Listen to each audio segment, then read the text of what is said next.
Chapter 482. Early in the morning, Yenbugwe packed a small bundle, then boarded an ox cart together with the recruits from the other 9 villages, heading towards the village of 10,000 households, which was 30 miles away. On the ox cart, the cheerful voices and laughter of the new soldiers were connected together. Their mood was like the morning sun in the sky, bright and resplendent. Only Yenbugwe was sitting on the shaft of the cart, smiling as he turned and waved at Wu Qi and Su Qin. Wu Qi waved his only arm and greeted Yenbugwe with a smile on his face.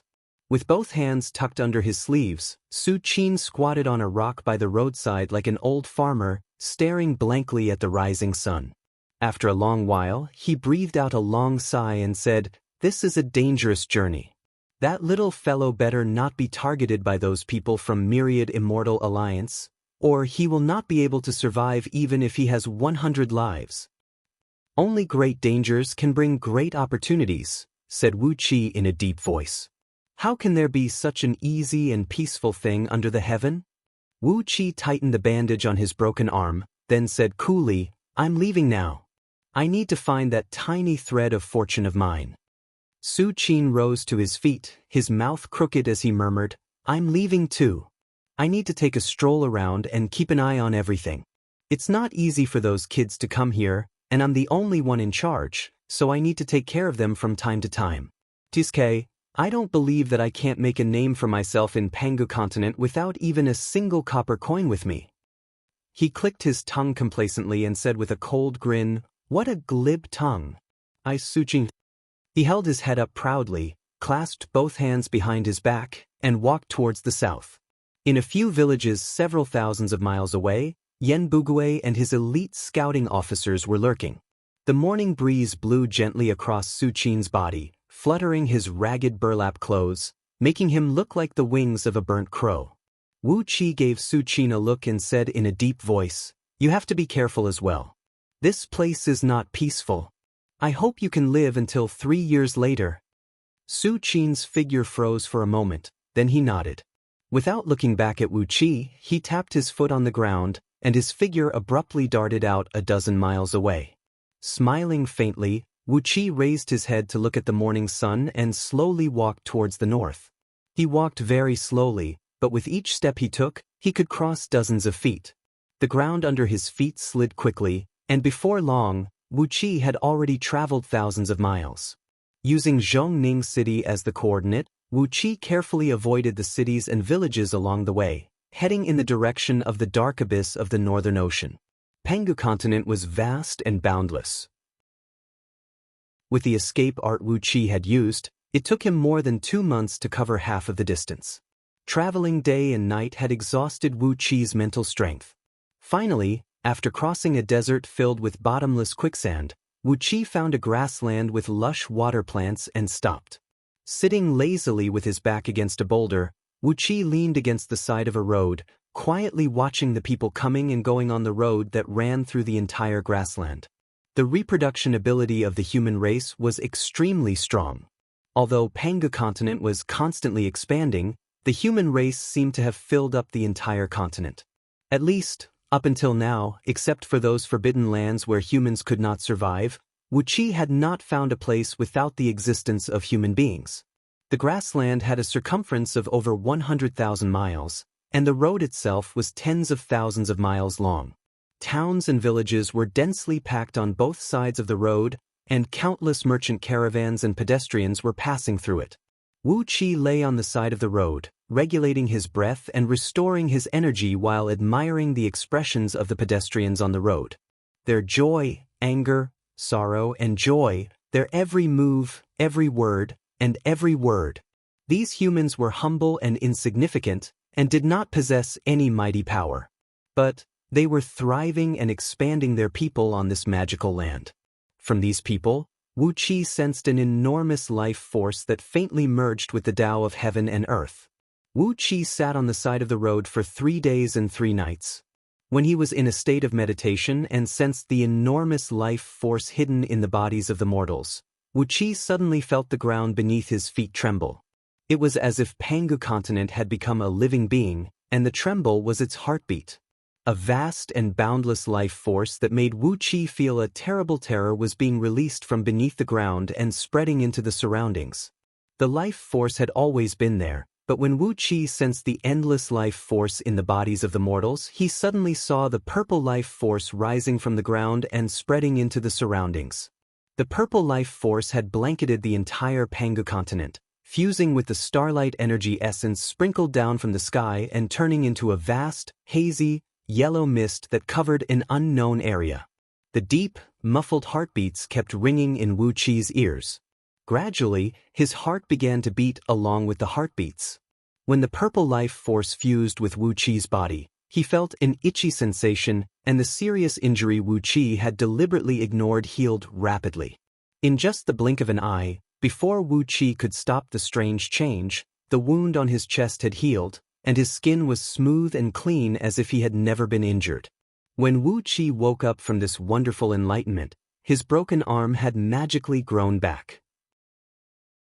Now, only the part below the elbow had not recovered, and half of his arm had grown back from the elbow to the shoulder in just a few breaths of time.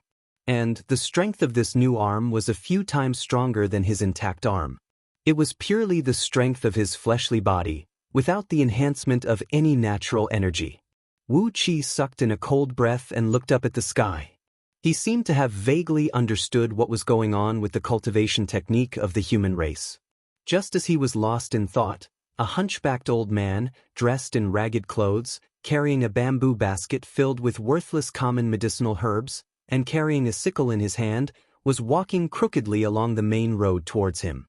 The old man had a very hunchbacked back, and the meatball on his back was almost as big as a camel's hump. His eyes could only stare at the ground, and he could not even look straight ahead.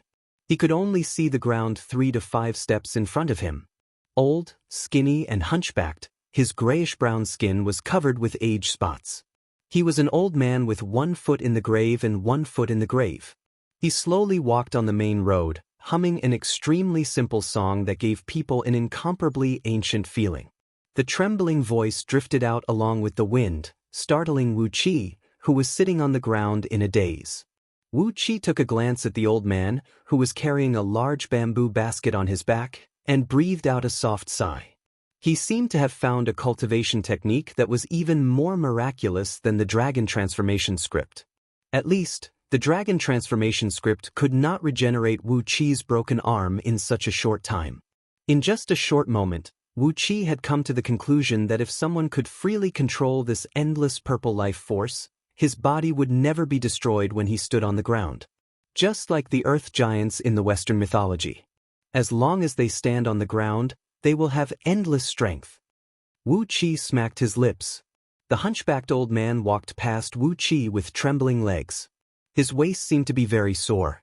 After taking a few steps past Wu Qi, he stopped, pressed both hands on his waist and hammered it. He coughed a few times, turned to Wu Qi and said with a sigh, "I'm old and useless. When I was young, people said I could carry a mountain and walk on my back, but now, I'm really old." Wu Qi was taken aback. He did not expect that the old man would talk to him. He smiled, nodded at the old man, and said with a serious expression, "You're so old, why are you still traveling around? You should stay at home and enjoy the life of leisure." The sun hung high in the sky, sprinkling its scorching rays down onto the ground. The hunchbacked old man was soaked in sweat, and beads of sweat rolled down his chin, splashing a few tiny water stains on the dry dirt road. The old man panted heavily, shook his head, and said with a sigh, "How can I stop when my descendants are so disappointing? Enjoy the life of leisure?" The old man sighed, shook his head, and continued walking. Wu Qi looked at the old man silently, shaking his head as well. Wu Qi rose to his feet, and when he was about to continue his journey towards the northern ocean, a rapid clatter of hooves came from behind him. At first, the clatter was quite far away, but soon it was getting closer. Within the span of 2 breaths, the clatter was at least tens of miles away. Wu Qi turned his head abruptly and saw a group of ferocious cavalrymen, riding on a strange beast that looked like a buffalo, but had a pair of sharp horns and a body full of green scales.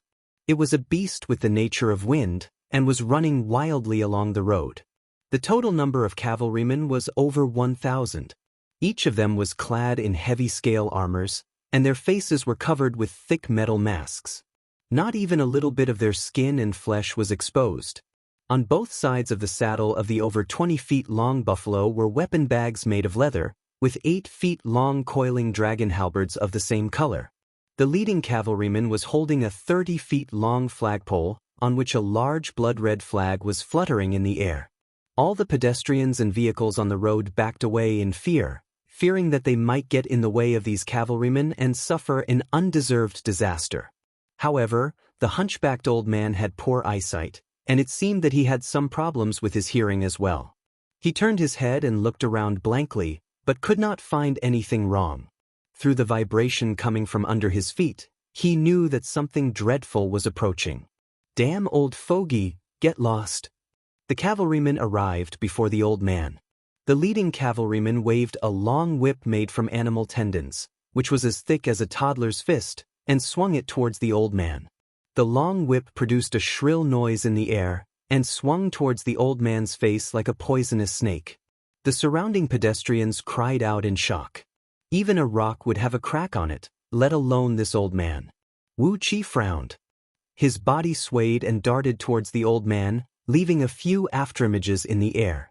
He grabbed the old man's waistband with one hand, pulled him up, and rolled away from the road. The snake-like whip brushed past Wu Qi's body, shredding the burlap cloth on his shoulder. "You dodged pretty fast." The leading cavalryman snorted in a deep voice. He did not stop pestering Wu Qi, but continued to lead the cavalryman and keep running. Wu Qi held the old man in his arms and rolled to the side of the road, shaking his head in embarrassment. He did not use any magical power or magic, but only relied on his strong physical strength to make this set of movements. Therefore, he looked a little embarrassed when he dodged the whip. The hunchbacked old man coughed violently, rolled his eyes, and said with a long sigh, "The moral of the world is not as good as it used to be. How could there be such disrespect for the elderly in the past? Look at me now, I'm just one step away from death. Can't you let me have a good death?" Wu Qi shook his head. He avoided the eyes of the pedestrians on the road, took out a few silver ingots, and stuffed them into the old man's hand. After that, he turned around and left without saying a word. The old man suddenly reached out his hand and grabbed Wu Qi's sleeve. Chapter 483. Rip. Wu Qi's tattered linen sleeve was grabbed by the old man, and the entire sleeve was ripped off. Turning around with a bitter smile, Wu Qi looked at the hunchbacked old man and asked, "Why did you grab me? I don't need to thank you for saving my life. You're an old man, and you were killed in public. I can't stand it, that's all." The hunchbacked old man coughed a few times and threw away Wu Qi's sleeve. Trembling, he walked to Wu Qi, lowered his voice and sighed, "Young man, well done. Nowadays, it's rare for an old man like me to show mercy. Sk, your luck hasn't been good lately." Raising his eyebrows, Wu Qi looked at his broken arm and said indifferently, "Of course my luck isn't good. If I was lucky, I would have lost an arm." Reaching out his hand, the old man grabbed Wu Qi's hand and dragged him to a bumpy rocky area on the grassland beside the road. He said in a low voice, "Come, follow me. Sigh, young man, you should be more courageous. Are you still afraid that an old man like me, who only has one breath left, can do anything to you?"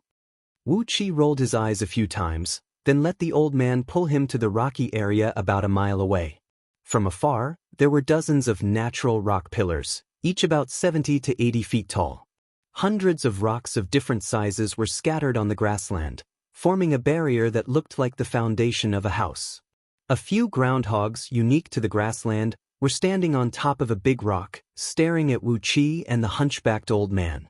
The hunchbacked old man panted and pulled Wu Qi to the rocky area, avoiding the pedestrians who were shouting and discussing the scene where Wu Qi saved someone under the whip. Walking around a few big rocks, the hunchbacked old man pulled Wu Qi and sat down on a grassland with a circumference of several feet. The hunchbacked old man leaned against the ground, and finally he could look at Wu Qi's face. The hunchbacked old man let out a deep laugh. He shook his head and said, "The space between your eyebrows is black, and dark energy is rising from the back of your head.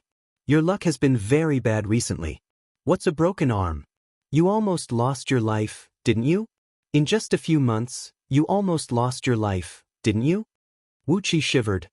He gazed deeply into the old man's eyes, which had more white than black, and said in a deep voice, "Old man, if you want to say something, just say it.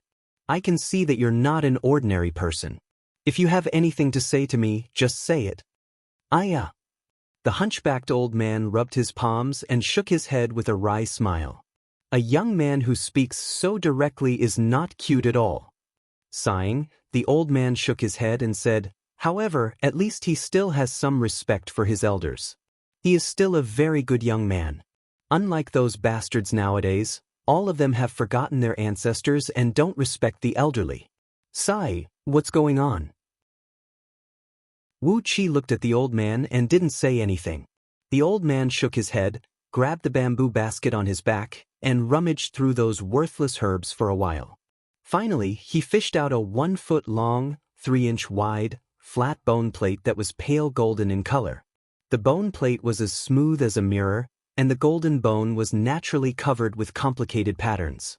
The pale purple patterns were inlaid with specks of silver light. Wu Qi suddenly felt that the patterns on the bone plate were very familiar. Looking at the old man with a strange look, Wu Qi raised his head and looked at the sky. The sun was shining brightly, and no stars could be seen.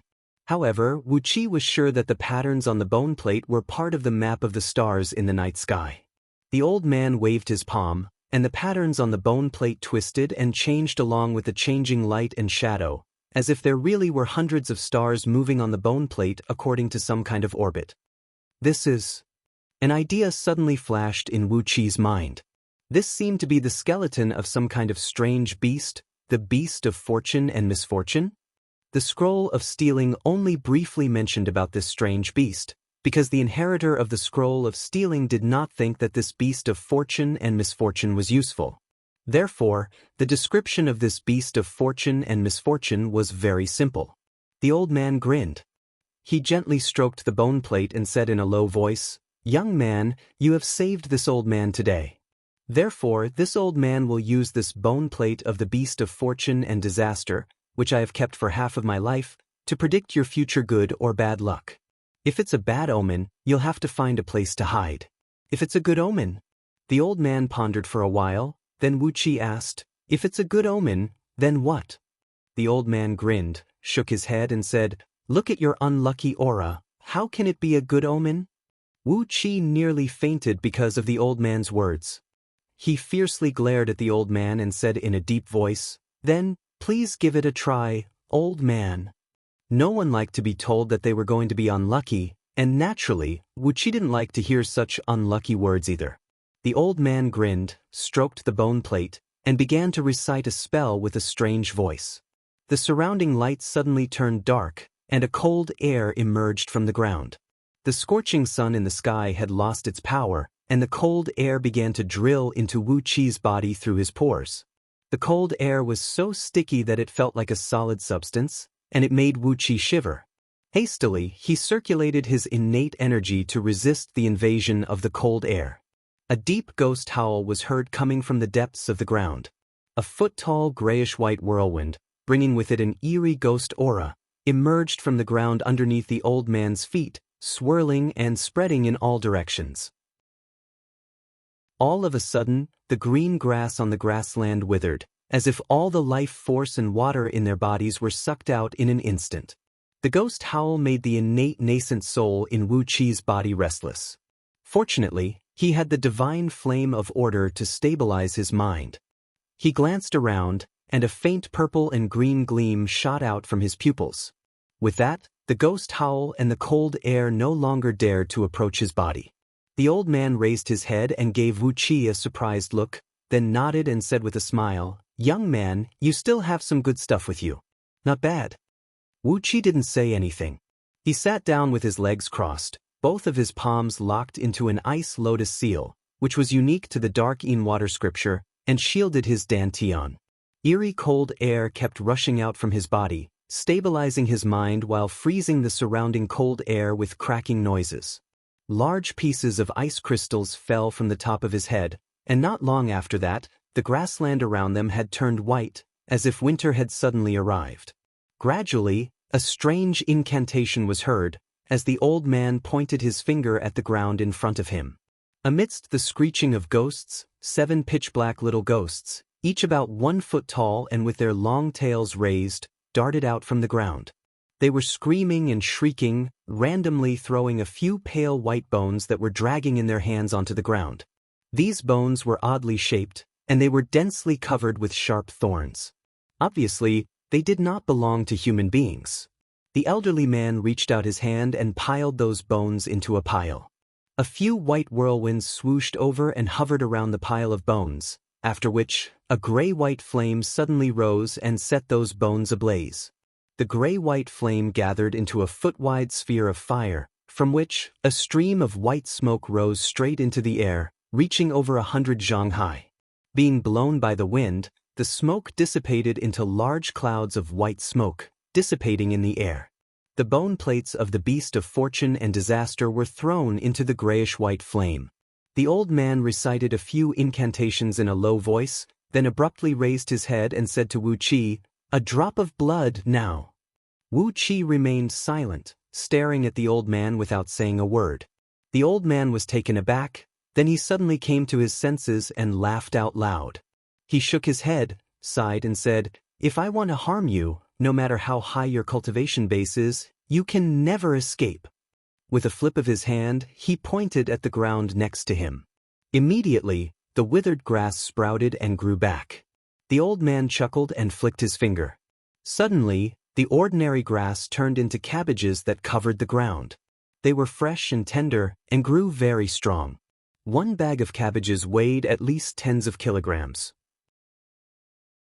All the muscles in Wu Qi's body began to twitch, and his scalp went numb. Heaven immortals could only use the most superficial laws of heaven and earth, using their power to destroy. Therefore, the battles between heaven immortals were often filled with flashes of lightning and rumbles of thunder, and the sky was filled with dazzling lights. The effect of light and shadow was very pleasing to the eye. Gold immortals could twist the laws in a small area. What they studied was not the laws themselves, but the derivation and transformation of the laws. They could turn stone into gold, turn water into oil, and even blossom. These were the unique abilities of gold immortals. But to turn grass into cabbages, to completely transform one living thing into another, was something only the legendary primordial immortals, who could destroy, and change the laws, could do. It seemed easy to turn grass into cabbages, but in fact, it was 10,000 times more difficult than turning stone into gold. Without saying a word, Wu Qi smashed his palm on his broken arm. His skin and flesh split open, and a great amount of blood sprayed out, sprinkling on the bone plate that was scorching hot by the grayish-white flame. As soon as the blood sprayed out, the bone plate made a loud crashing noise. Countless silver spots flickered rapidly on its surface, and a dozen intertwining cracks suddenly appeared on it. "Tisk, do you think human blood is like a river that doesn't need money?" The old man gave Wu Qi a fierce glare and muttered in a low voice, "I've told you I only need 1 drop. Do you think it's nice to see it turn into a bloody mess?" Upon seeing the bone plate crack, the 7 black imps, who had just brought the white bones here as firewood, leaped and pounced on the old man, opening their mouths to gnaw on the old man's finger. The old man grabbed the scythe and swiftly hacked at the imps, causing black smoke to spray out from their bodies and nearly cutting them in half. The 7 imps were so frightened that they let out a strange cry, then turned into a plume of smoke and dissipated in the air. The old man cursed in a low voice, "What a bunch of greedy little things!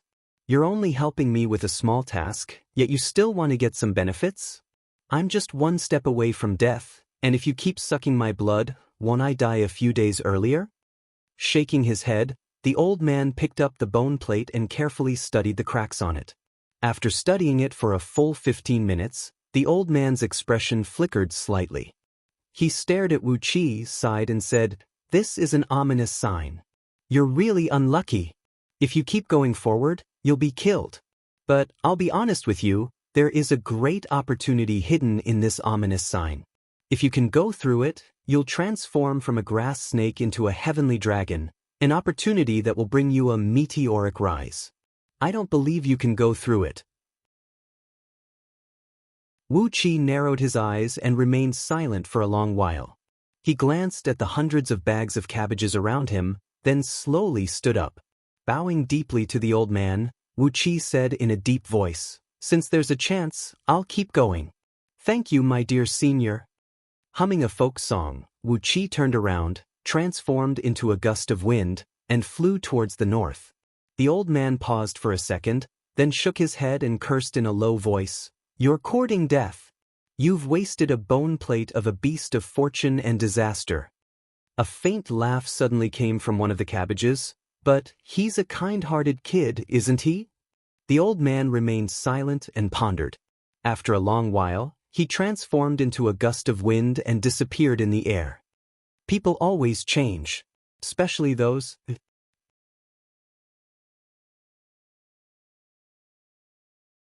Chapter 484. When an ant stood in front of a dragon, even if the dragon showed 100% kindness, the ant would flee at the fastest speed. There was no other reason other than the huge difference between them. Realm, overall strength, the superiority of species, and so on. Immortal cultivators were still human beings, heaven immortals only had a trace of humanity, and gold immortals were not human beings at all. As for primordial immortals, only heaven knew what they were. In short, Wu Qi was like a pitiful ant who had just escaped from the claws and fangs of a dragon, fleeing toward the northern ocean at the fastest speed. He did not even dare to turn his head back, fearing that he would be dragged into some vortex that could crush him to pieces. Without sufficient overall strength, one should not get involved in things that one could not afford to get involved in. This was the only way to save one's life in the world of immortal cultivators. This time, Wu Qi no longer walked slowly. Instead, he used all the means available to him to rush toward the dark abyss of the northern ocean at the fastest speed possible. Along the way, Wu Qi only stopped twice to sit cross-legged and communicate with his celestial fiend puppets with his mind. The first time was when Supremacy 3 Flame made up his mind to stay in Anhi City. He told Wu Qi's clone that he, Supremacy 3 Flame, was not the kind of man who would leave after getting some benefits. Therefore, Supremacy 3 Flame stayed in Anhi City as Wu Qi's friend, which could be considered as adding a very strong combative force to Wu Qi. Wu Qi thought it was a serious decision. At least, it was not a big deal for Supremacy 3 Flame to wander around with a little girl like Shui Mei. At her age, she needed a stable living environment. Therefore, Wu Qi welcomed Supremacy 3 Flame's decision with open arms. The second time was because Zhong Province's punishment court had once again sent a punishment officer to Anhi City to investigate the truth behind Miao Yihu's death. This time, Wu Qi's clone changed his appearance and told the punishment court that Taoist Greed was just an itinerant cultivator who joined Euphoria Heavenly Palace temporarily. After Miao Yihu appeared, Taoist Greed suddenly disappeared. As for the rest, Wu Qi did not know. The punishment court had no choice but to withdraw from Anhi City. But according to Bai's investigation, there are many unknown people lurking in Anhi City. Wu Qi did not make any response to this. If the government of Zhong Province wanted to lay their hands on Anhi City, that would be the best outcome. By the time Reverend Li Yang arrived at Anhi City with all the gold immortals of Green City, Wu Qi would have plenty of ways to make them swallow each other. After settling all these things, Wu Qi temporarily cut off the connection between himself and the celestial fiend puppets, focusing all his attention on the journey.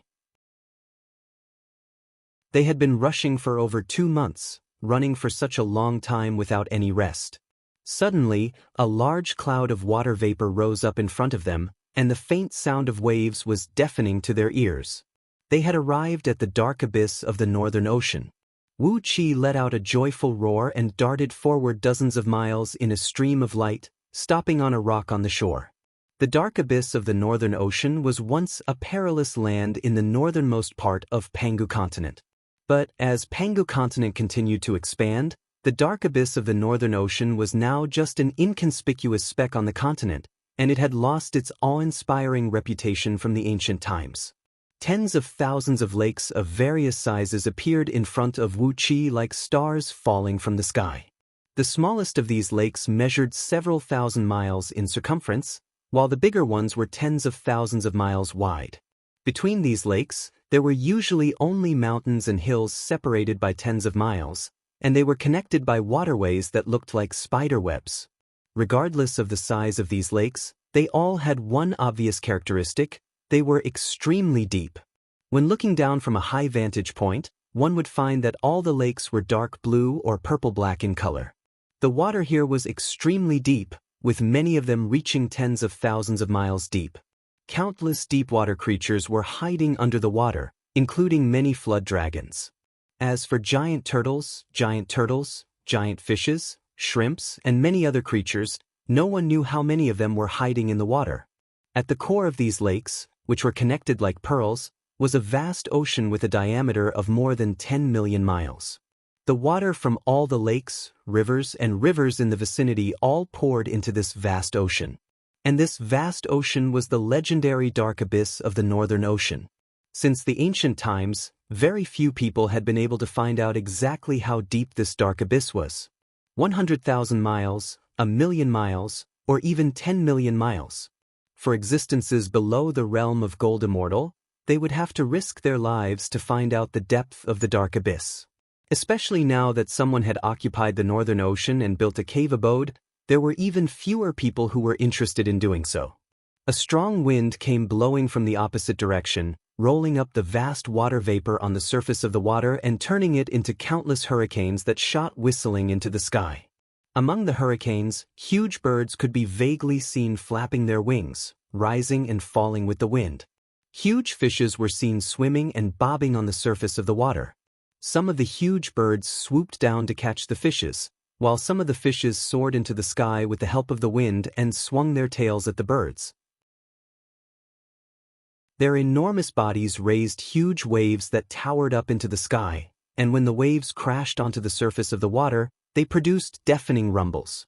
Wu Qi glanced around and saw a small island surrounded by a few large lakes off in the distance. Houses could be seen faintly visible on the island.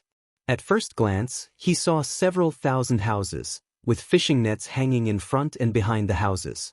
There were also fishing boats anchored at the pier on the shore. On the shore several tens of miles to the right of Wu Qi, a few fishing boats were anchored. A few burly men were squatting at the prow, laughing and pointing at the huge fishes and birds that were wantonly swimming on the surface of the water. A thought flashed across Wu Qi's mind. He took off his dirty and ragged burlap clothes and put on a neat and clean gray Taoist robe, then strode towards the few men. When they were still several hundred feet away from the fishing boats, these men had stopped talking and laughing, and were looking at Wu Qi cautiously. From afar, one of the men cried out, "Taoist, what are you doing here?" Wu Qi cupped his fist and bowed, then shouted at the man with a deep voice, "I've come all the way from Zhong province, and I'm just here to enjoy the scenery of the Northern Ocean." The few men exchanged a glance, then burst out laughing at the same time. Shaking their heads, they said, "Enjoy the scenery? Hee, this is the most dangerous place in the Northern Ocean. What scenery can there be? This Taoist is not honest, just ignore him." Then a chant rang out. Together, the few men swung the oars and drove the boat quickly towards the surface of the water. Wu Qi stared blankly at these few men, then shook his head helplessly. When the boat was still several million miles away from the Northern Ocean, Wu Qi had already discovered that there were no signs of human beings in the surroundings. However, when he arrived at the Northern Ocean, he discovered that there was actually a town here, with a population of several tens of thousands of people. How could he not come here to inquire about the situation? However, he did not expect that these fishermen would be so difficult to deal with. He did not even give them an answer, yet they turned around and left.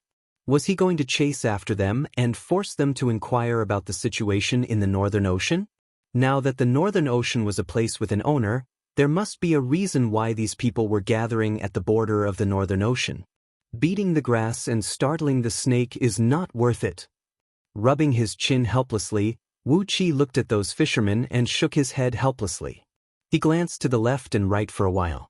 Several hundred miles away, separated by a mountain ridge shaped like a screen, he found a lonely fishing boat at the edge of another body of water that was connected to the lake through a 100 miles long waterway.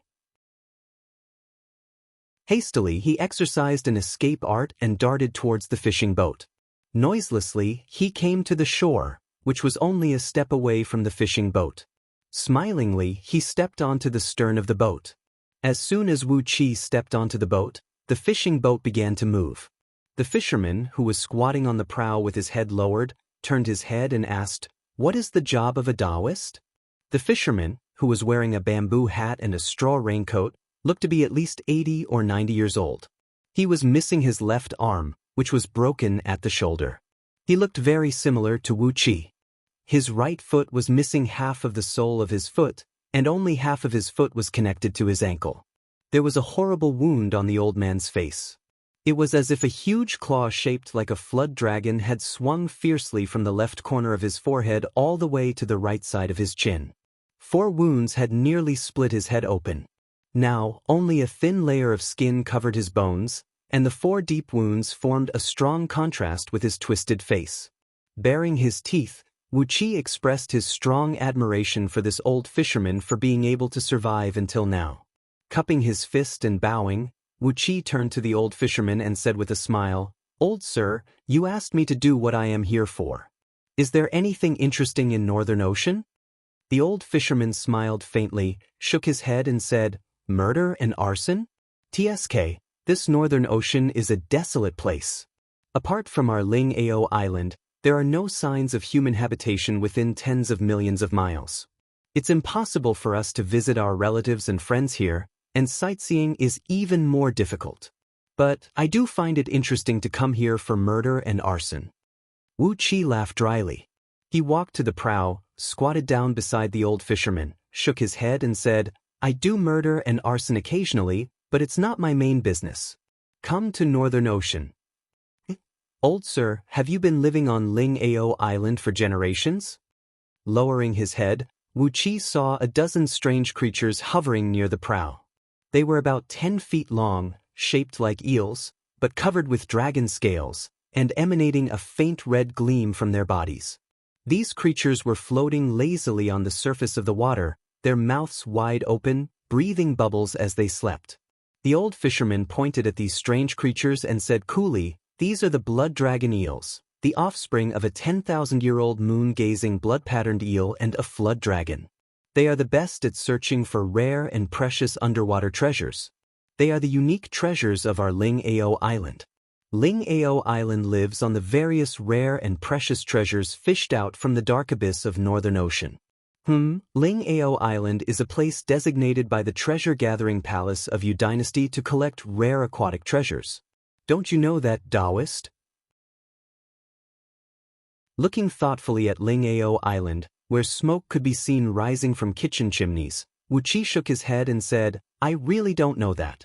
Apparently, Ling Ao Island was sent by the imperial clan of Yu Dynasty to collect the aquatic products of the Northern Ocean. No wonder they could settle down here. No wonder they could live here peacefully. Perhaps there was an official garrison of Yu Dynasty stationed on Ling Ao Island, guarding it with a great army." While Wu Qi was lost in thought, a speedboat suddenly approached from the back of a small island tens of miles away. A burly man, clad in only a pair of underpants, was rowing the boat with all his strength. When he was a few miles away, the burly man shouted at the top of his lungs, "Grandpon, go back now. Niu Han has come to your house again." The old fisherman was taken aback. He hastily gave a whistle, and those blood dragon eels who were drifting lazily on the surface of the water sprung up and squeezed under the fishing boat. Then they lifted the boat up and sped towards Ling Ao Island like a gust of strong wind, sticking close to the surface of the water. Wu Qi was struck dumb, but he did not say a word. He squatted on the prow and let the fishing boat bring him to Ling Ao Island.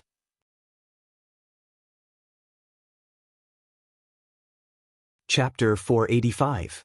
As the fishing boat and the man's boat passed each other, the burly man gave a loud cry as he grabbed a rope from the prow and threw it towards the fisherman.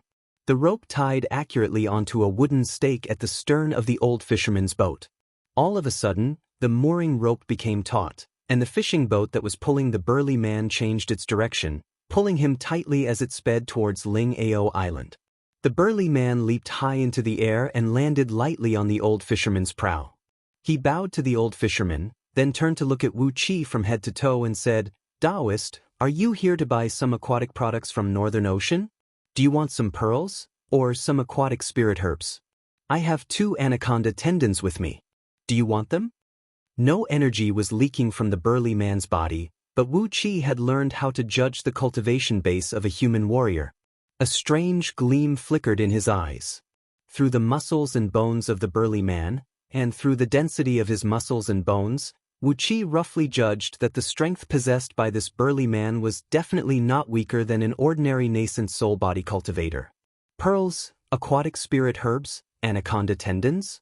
All of these items were useful to immortal cultivators. Wu Qi smiled and asked, "Just now, this old man mentioned that Ling Ao Island is the place where the treasure-gathering palace purchases their precious treasures. So, the treasures you bring here can be sold at will?" The burly man rolled his eyes and said with a strange voice, Yeah. What is a Taoist like you doing in Northern Ocean when you know nothing? You look like a thief, and I can tell at first glance that you are not a good person." The burly man snorted coldly as he took a step back vigilantly. His right hand pressed against a sharp dagger clipped to the top of his pants as he sneered and said, "Every year, Treasure Gathering Palace sets a quota for Ling Ao Island. As long as we fulfill the quota, we can sell the rest of the treasures to our guests. You don't even know this? What are you doing in Northern Ocean?" Wu Qi spread his arms and said sincerely, "I have no evil intentions. I just came to Northern Ocean to broaden my horizons." The burly man shook his head and said with a cold grin, "What a load of bullshit. You came to Northern Ocean to broaden your horizons? Heh, even among you immortal cultivators, there aren't many people who know where the Northern Sea is.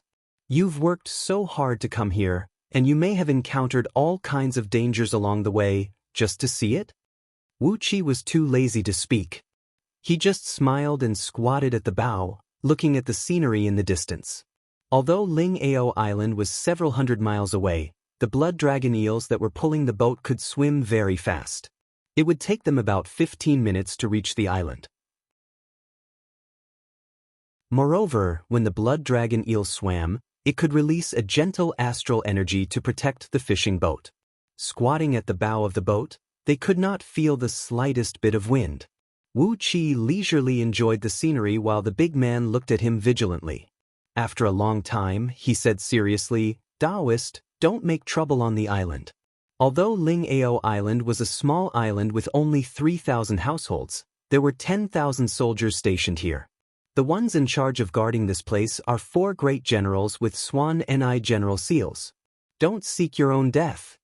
Wu Qi nodded his head and did not say anything. The great general with the seal of the Swan Ni? He was indeed worthy of Wu Qi's attention. Through the information he received from the celestial fiend puppets a few days ago, Wu Qi had learned a part of the military system of Diyu. The captains with the highest position in the army would receive the seal of the divine beasts of the 4 divine beasts. The azure dragon, white tiger, vermilion bird, and black tortoise were the strongest and most influential generals in Diyu's army. Basically, all the official positions such as the military commander of Zhong province were held by the generals with the seal of the 4 divine beasts. Below them were the great generals with the seals of Qilin, Phoenix, and other divine beasts. Their positions were just below the great generals. Below the seals of Qilin and Phoenix were all sorts of divine beasts and immortal beasts.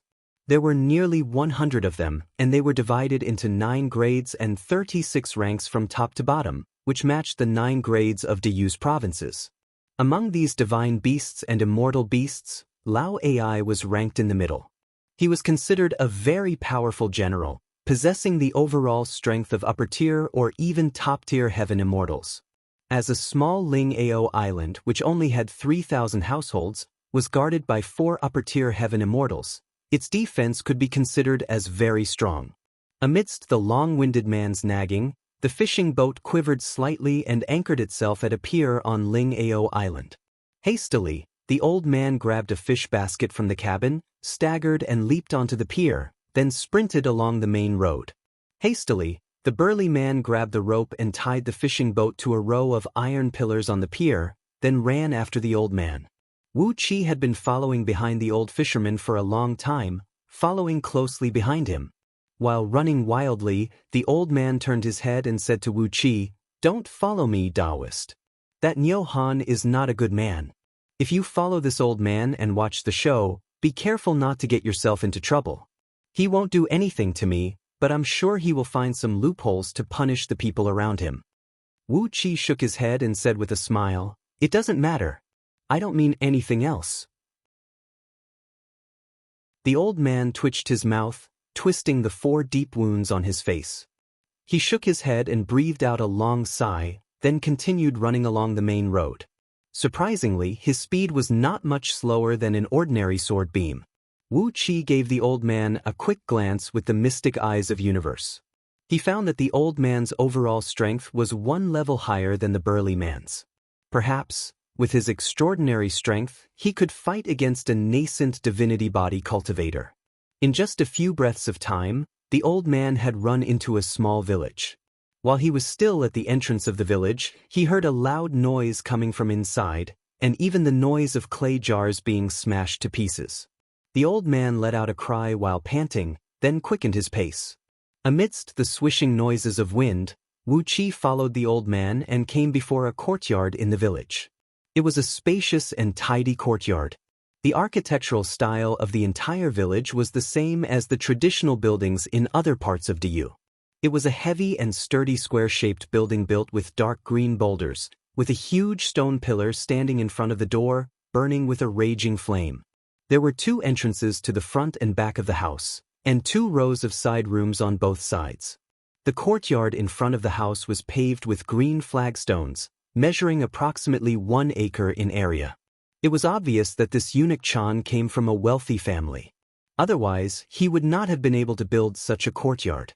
Not only his house, but all the other courtyards in the village were of the same scale.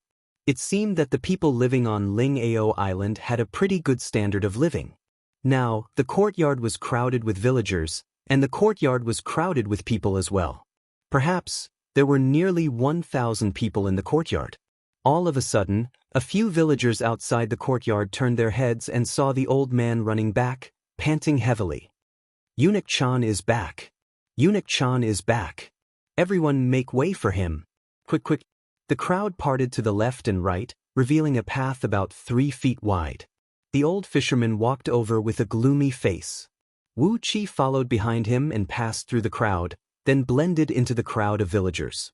By tiptoeing, he could see what was happening in the courtyard.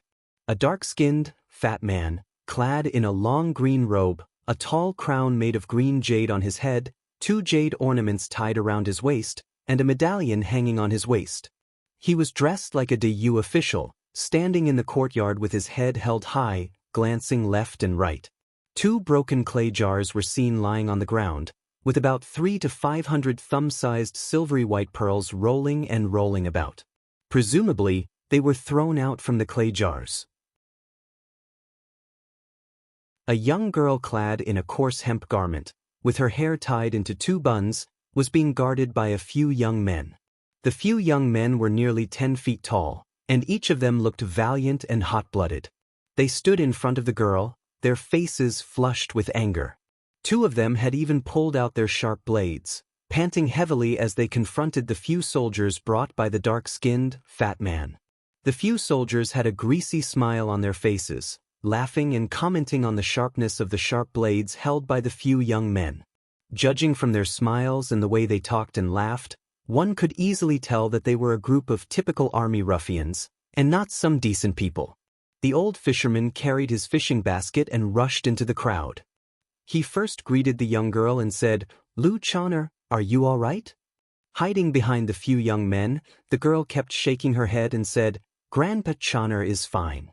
Just be careful." Wu Qi threw a glance at the girl through the gap in the crowd, and his heart trembled slightly.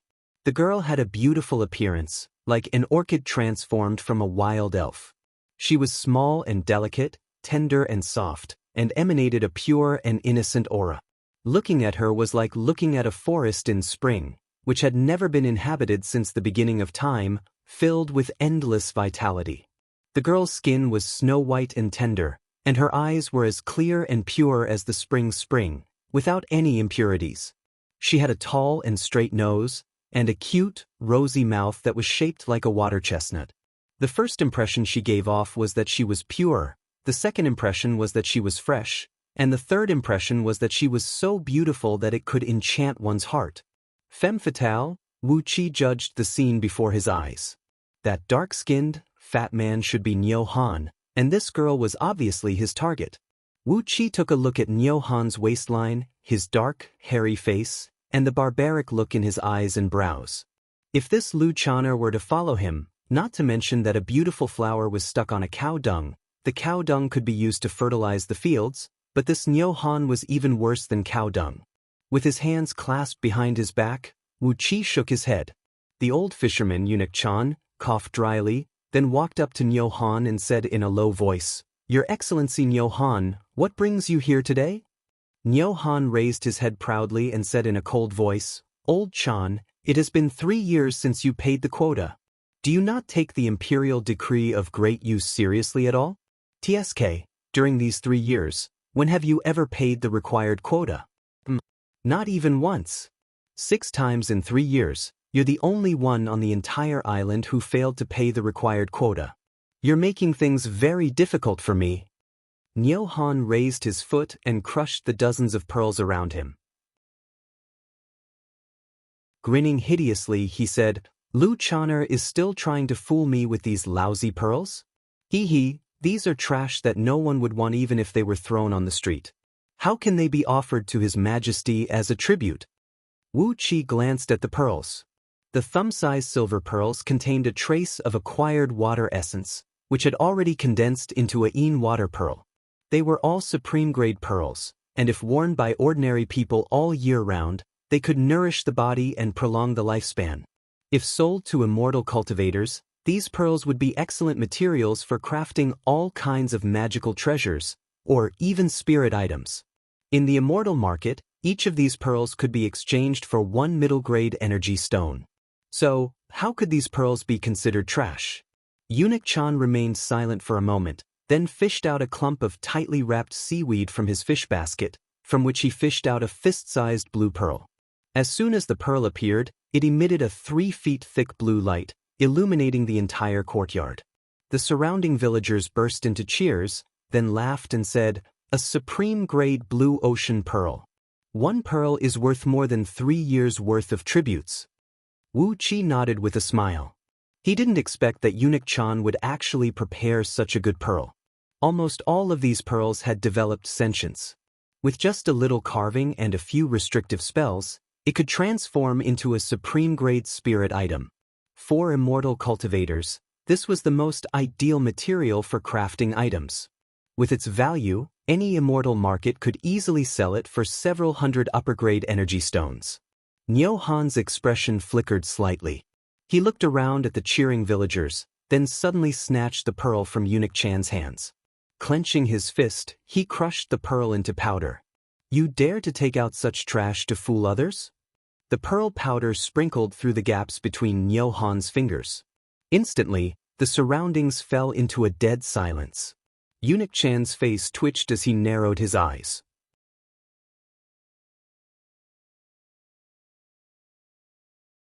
Chapter 486. The blue pearl powder was blown away by the wind. Niu Han clasped his hands behind his back and laughed complacently. The old fisherman's only arm was shivering as he staggered a step forward. He fixed his eyes on Niu Han and said in a low voice, "Your Excellency Niu Han." Chi took a step forward, shrinking the small space left in the courtyard by more than half. The villagers, whose eyes were bursting with flames of fury, nearly stuck their bodies to Niu Han's body. Niu Han sneered, tilted his head up arrogantly, and cried out, "Do you all want to be like old Chan, failing to pay even 1 tribute for 3 years in a row?" He glared fiercely at the surrounding villagers, then snapped, "Who wants to be like old Chan? Step out now." A dead silence reigned in the surroundings. The villagers looked at each other helplessly. There was anger in their eyes, But there was also a deep sorrow and helplessness. The entire village was filled with a deathly silence. Only Nyohan's evil laughter kept ringing out, "Think it through. I'm not someone you can afford to provoke. Why are you crowding around here? Get the hell out of here. If you want to stand up for the injustice, get the hell out of Ling-Ao Island. Only then will you have the qualifications to stand up for the injustice." Gradually, the encirclement of the villagers became thinner. The first villager began to retreat, followed by the second and the third. Gradually, except for a few young men who stood in front of Lu Chaner, whose faces were flushed with anger, all the other villagers had retreated several tens of feet. Many villagers were pushed out of the courtyard, lying on the wall, helplessly looking at the insufferably arrogant Nyohan. As the villagers retreated, Wu Qi, who had been hiding behind them, was revealed. Nyohan gave Wu Qi a suspicious look, but he shook his head disapprovingly. He pointed his finger at the old fisherman and snapped, "Old Chan, if you don't pay enough tribute this time, don't blame me for doing things according to the law. Your entire family, you and Lu Chaner will be expelled from Ling-Ao Island." After a slight pause, Nyohan proudly shook his head and said with a chuckle, "According to the commandments issued by the Treasure Gathering Hall, you, Old Chan, haven't submitted a single qualified pearl for 3 years in a row. This is disrespect to His Majesty, and all your possessions will be confiscated. As for you, Old Chan, can your old bones still withstand the punishment of 300 strokes of the rod?" Buzzing sounds of complaints came from all directions, and all the villagers started yelling and yelling at the same time. Nyohan glared fiercely at the villagers around him and snapped, "What are you doing? You want to rebel? Ha! Do you think that the sharp blades of my brother-in-law's army can't chop off your heads? Do you want to rebel? Let me tell you, there are too many people who want to come to Ling-Ao Island and live a good life. What's so difficult about killing you filthy bastards and recruiting a new batch of treasure gatherers?" The buzzing noise stopped abruptly. Nyohan hummed a few tunes complacently, then his tone suddenly became very gentle. "Old cicada, you're already so old, and it's too risky for you to go to the ocean to collect treasures. Why don't you marry Lu Chaner to me? I'll take care of you until you die. What do you think?" The few young men who stood in front of Lu Chaner took a step forward angrily and shouted, "Nyohan, you are too shameless." Nyohan snorted coldly. Suddenly he fished out a palm-sized bone talisman from under his sleeve and crushed it. A sheet of white light rushed out from the talisman and coiled around Nyohan's hand. Suddenly his right arm became 20 feet long and as thick as a water bucket. He snorted and thrust his palm down. The few young men cried out in alarm as they were knocked flying several hundred feet away. Wu Qi heard the crisp sound of bones breaking. At least half of the bones of the few young men were broken. After knocking away the few young men, Nyohan grabbed the old fisherman with one hand. He frowned and said, "Old Chan, I know you came to Ling-Ao Island from the outside world. You are a man who has seen the world, and you are much harder to deal with than the people of Ling-Ao Island. You also know that my brother-in-law is only one of the 4 great generals of Ling-Ao Island, and the other 3 have their eyes on him. That's why I dare not snatch Lu Chaner away. But don't force me." Nyohan squeezed the old fisherman and cried out, "Don't force me. If you don't want to marry me officially, I'll drive you out of Ling-Ao Island, then chase after you with my army and kill you, you old fool. But Lu Chaner will still have to accompany me every night." Nyohan's thick fingers squeezed the old fisherman's joints and made them creak. Lao Tzu has endured for 3 years. Among all the women on Ling-Ao Island, Lao Tzu can do whatever he wants, but you, Lu Chaner, are the only one who you treat like some rare treasure. Don't force me. Even if my brother-in-law is impeached by his colleagues because of this, I won't care about anything else. I'll definitely fuck her." The old fisherman's eyes rolled back. Although his fleshly body was strong enough to fight against a nascent divinity body cultivator, he was old and weak, and his physical strength was less than 30% of what it was when he was in his prime. That was why he could not unleash his full strength. Using the standard bone talisman provided by the Yu army, Nyohan activated a spell that belonged to the god of devils and gods. In just a blink of an eye, his overall strength had increased by 100 times, and the muscles in his right arm were strengthened by at least 100 times. With the old fisherman's current overall strength, how could he possibly struggle free? He tried his best to shake his head and struggle, but still, his joints creaked noisily. It looked like he was about to be strangled to death by Niu Han. Lu Chaner screamed in terror as she leaped towards the old fisherman, trying to reach him. But the few soldiers with greasy faces blocked her way while laughing merrily. They reached out their hands and stopped her, flirting with her with glib tongues, not allowing her to get close to the old fisherman. One of the soldiers laughed and said, "Lu Chaner, from now on, we'll call you sister-in-law. Tite, we are a family, so what are you afraid of?" Wu Qi could not stand it any longer. He shook his head and grabbed Niu Han's big hand. Although all his fake nascent souls were destroyed by the primordial gold talisman, and he had not cultivated back even one fake nascent soul, Wu Qi's physical strength was not something that Niu Han, who had used the bone talisman, could contend against. Wu Qi placed his fingers on Niu Han's elbow joint and exerted his strength. Cracking noises could be heard coming from Niu Han's bones, which made him cry out in pain. Without hesitation, he loosened his fingers.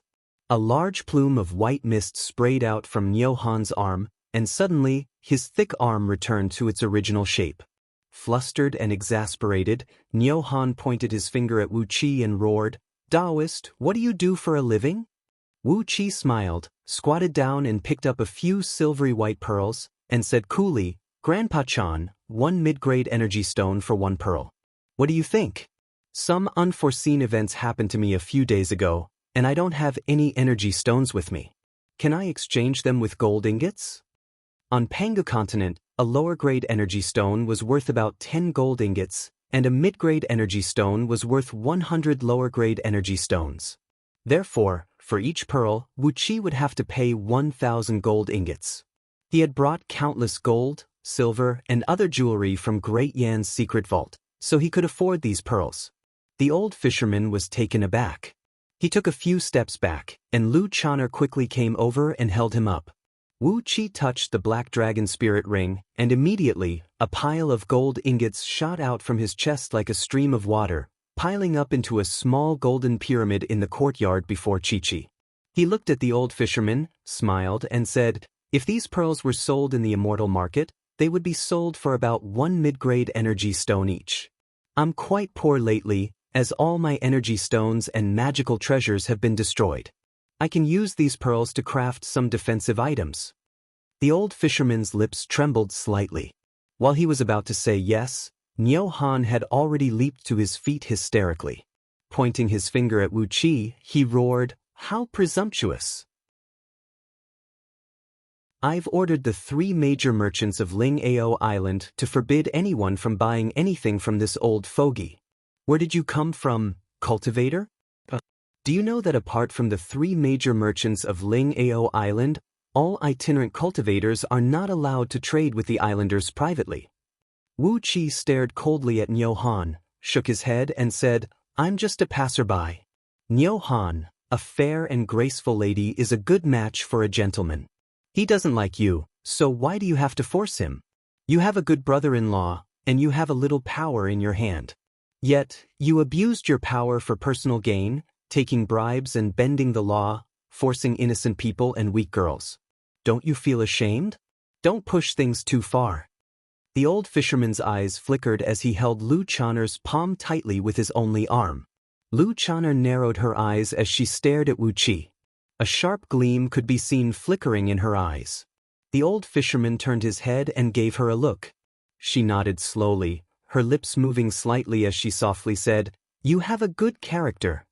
Wu Qi scolded Niu Han with a stern and righteous voice, while Niu Han's face turned blue with anger. "Cut the crap!" he cried out sternly. "Somebody, kill this unruly Taoist and throw his body into the bottomless abyss to feed the fishes. Kill this old fool as well.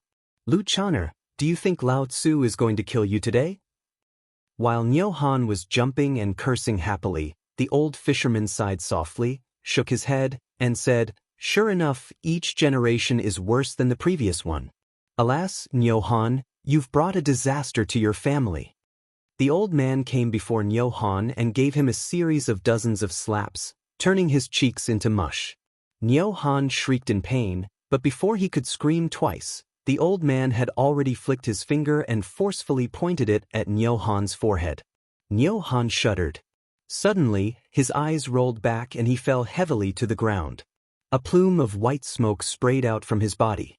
With a loud puff, Nyo Han suddenly transformed into a 1-foot-tall toad, hopping and screaming in panic. Once again, Wu Qi felt his scalp go numb.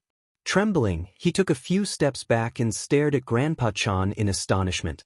The ability to transform a human being into another living being was like turning a tiny grass into a cabbage. It was a power of the same realm and level. The old fisherman nodded at Wu Qi smilingly, sighed softly, and said, "I've stayed on Ling Ao Island for a few years.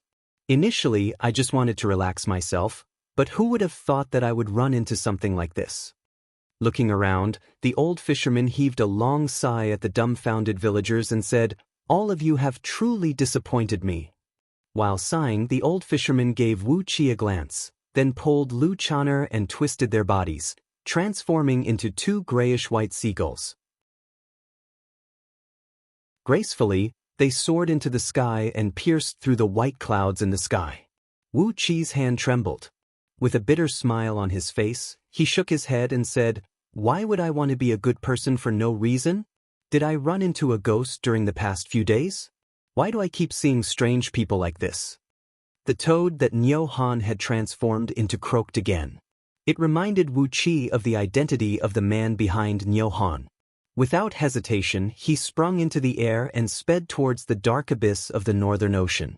He did not plan to stay on Ling Ao Island to gather information. After flying for 3 days and 3 nights, Wu Qi finally arrived at the edge of the dark abyss of the Northern Ocean. Right when he flew into the sky above the dark abyss, a wave suddenly rose from the surface of the water. A yaksha who had a green face and sharp fangs, his body covered in bowl-sized fish scales, and tens of short horns sticking out of his head, was seen standing on the wave. He pointed his finger at Wu Qi and cried out, "This is the territory of the supreme patriarchs of the Northern Ocean. Taoist, considering that this is the first time you've committed a crime, you'd better leave now, or else you'll be killed." Wu Qi was overjoyed. This was the place.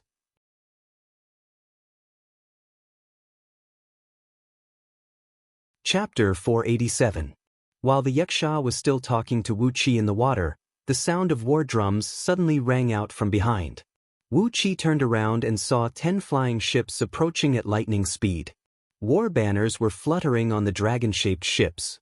On the black banners with the character "U" embroidered with silver patterns, a huge blood-red Swanee divine beast was roaring furiously into the sky. A burly man clad in a blood-red armor was standing solemnly on the prow of one of the ships, staring at Wu Qi with a gaze as sharp as a blade from several tens of miles away.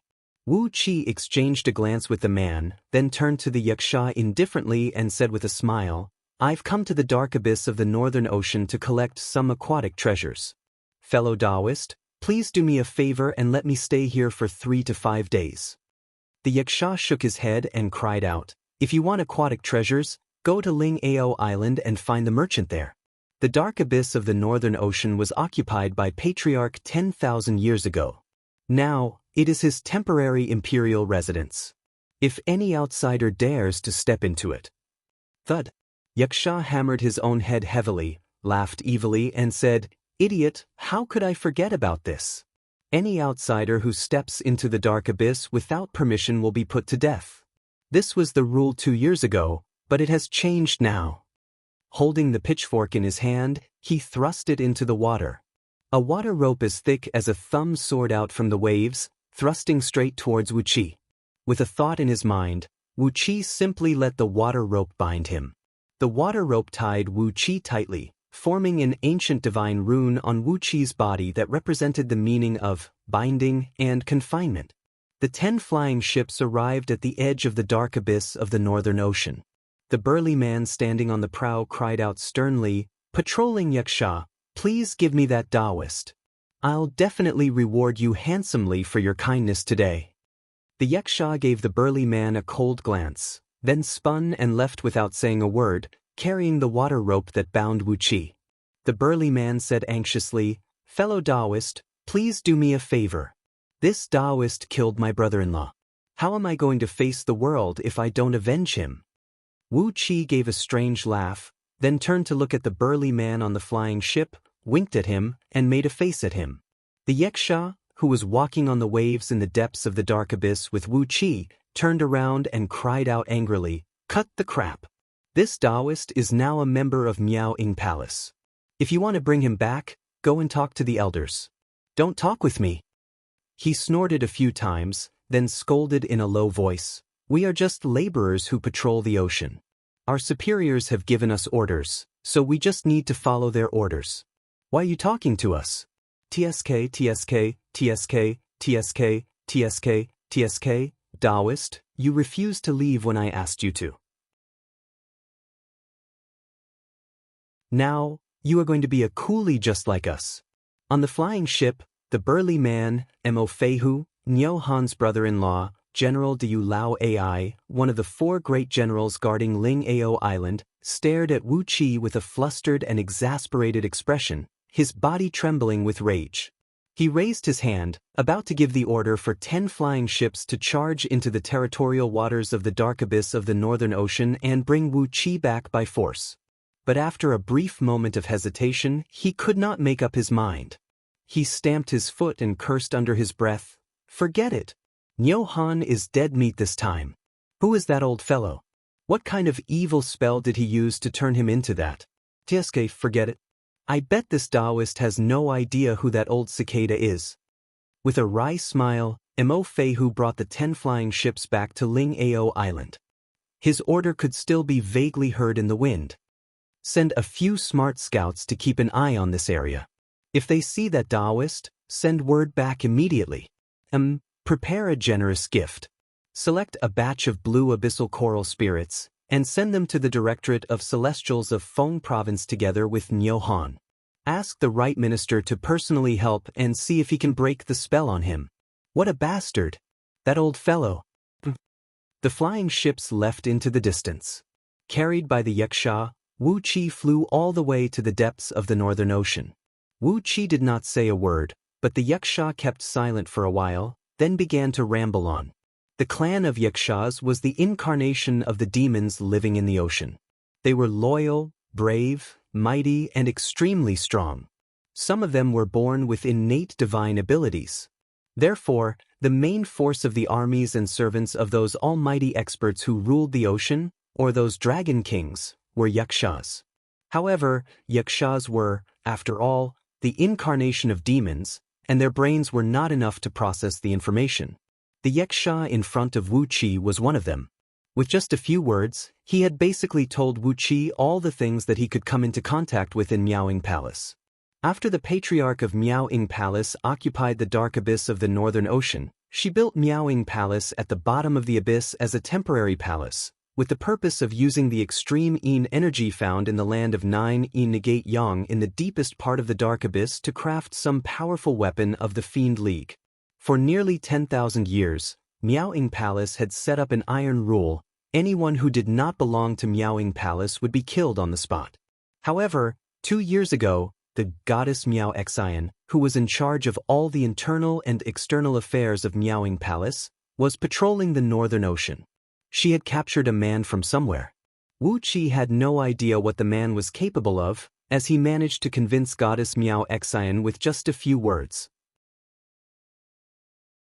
As a result, he was now the supervisor of coolies in Miao Ying Palace.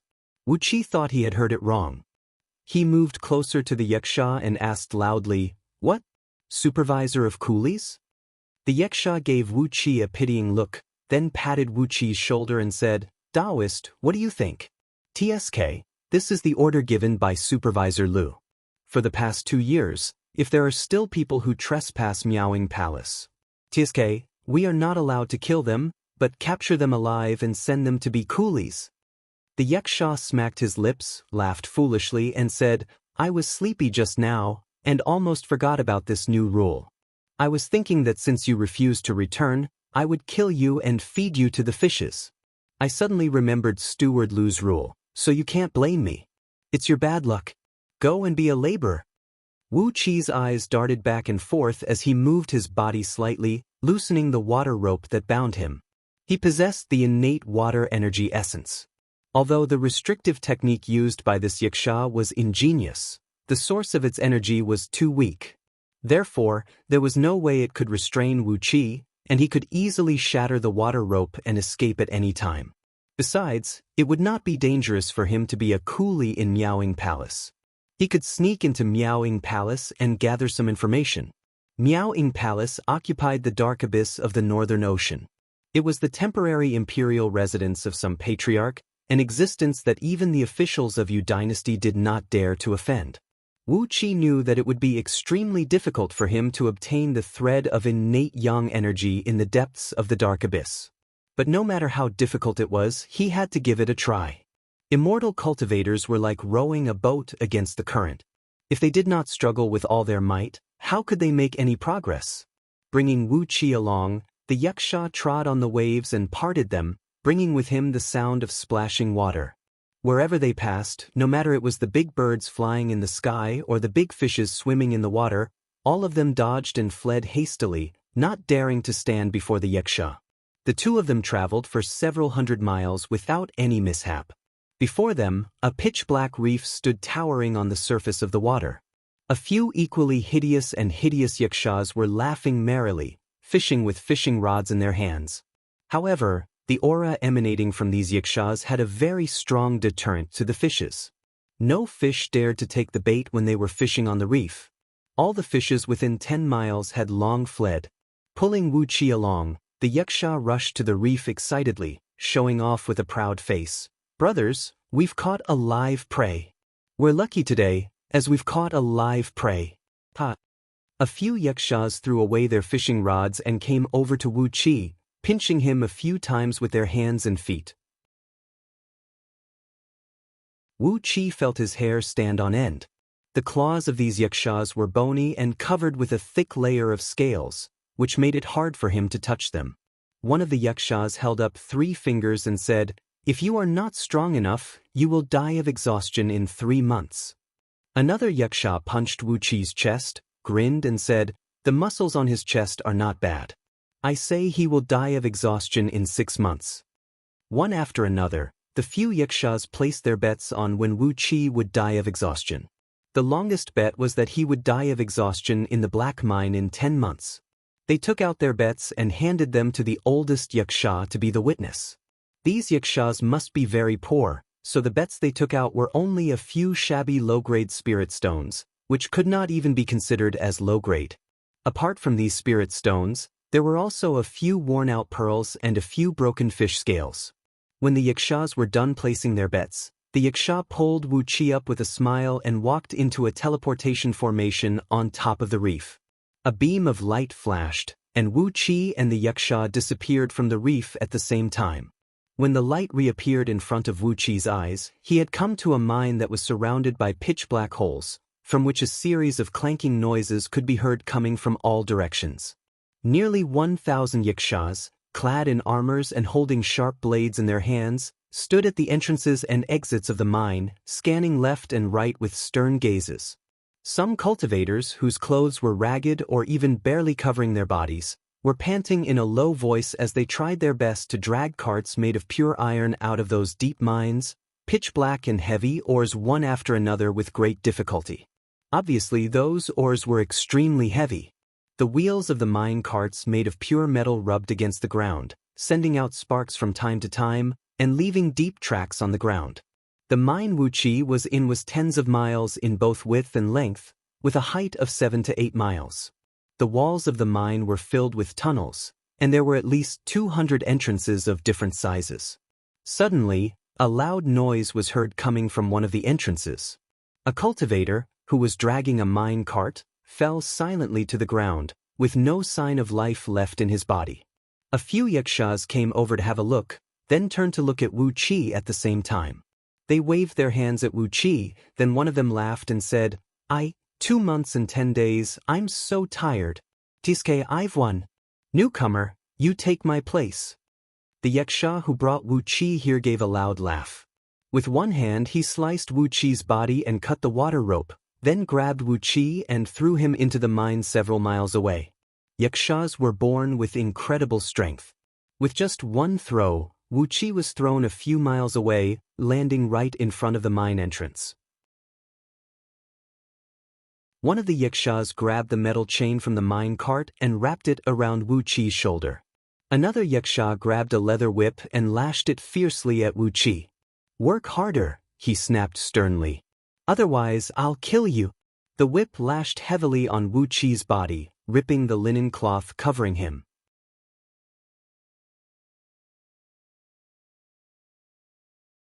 Chapter 488. Ding ding, dang dang, clattering. Beside Wu Qi, a cultivator, who was weakly hammering the surface of the mine with a pickaxe in his hand, suddenly dug out a rock the size of a human head. The rock, as black as coal, fell to the ground. Its outer layer broke, revealing a black or the size of 2 fists, glinting with a faint metallic luster. There was a faint golden luster on its surface. This was the nether ocean dark gold copper, which was extremely precious in the world of cultivators. The cultivator, whose face had turned blue from hunger, leaped forward excitedly, picked up the ore with great difficulty, and placed it into the mine cart behind him. Off in the distance, a dozen cultivators who were also working in the mine threw an envious glance over their shoulder. They turned to look at the Yakshas squatting at the entrance of the mine, grilling fish and laughing merrily. Then, they lifted their pickaxes again and went back to their work. Wu Qi gave the lucky cultivator a glance, then raised his pickaxe and continued hammering the surface of the mine before him. The nether ocean dark gold copper was extremely valuable in the world of cultivators. For example, the spirit medicines, herbs, and rare ores that Wu Qi brought out from Myriad Immortals' planet were only spirit items below the 7th tier. In other words, the things Wu Qi brought out from Myriad Immortals' planet were very valuable, but only to Heaven Immortals. The immortal pills made from spirit medicines were only useful to Heaven Immortals, and the rare ores could only be used to craft immortal items. As for the mountainous piles of upper-grade energy stones, they were very useful to cultivators below the realm of Heaven Immortals, but not so useful to Heaven Immortals, as they were just daily consumables. But all these were useless to existences above the realm of Heaven Immortals. Gold Immortals were existences 1 tier higher than Heaven Immortals, and what they needed were spirit items of the 4th, 5th, or 6th tier. The nether ocean dark gold copper was a spirit item that was slightly above the 6th tier, close to the 5th tier. It was a supreme grade material that could be used to craft gold immortal items. Yes, gold immortal items that were even more powerful than immortal items. The nether ocean dark gold copper was a precious ore formed by the red copper of geocentric flame, which erupted from the volcanoes in the Earth's core. After being crushed and scoured by the tremendous pressure of the deep ocean for at least 2 eons, it had absorbed an enormous amount of natural energy. The nether sea mysterious gold copper was born with the fusion of metal and water elements. It was a dual element innate Fey. An ordinary Heaven Immortals immortal artifact was just a manifestation of a form's power, a manifestation of a law. A fire elemental celestial immortal instrument, a water elemental celestial immortal instrument, a metal elemental celestial immortal instrument. No matter what material was used to forge a celestial immortal instrument, it embodied the ultimate use of a certain type of power.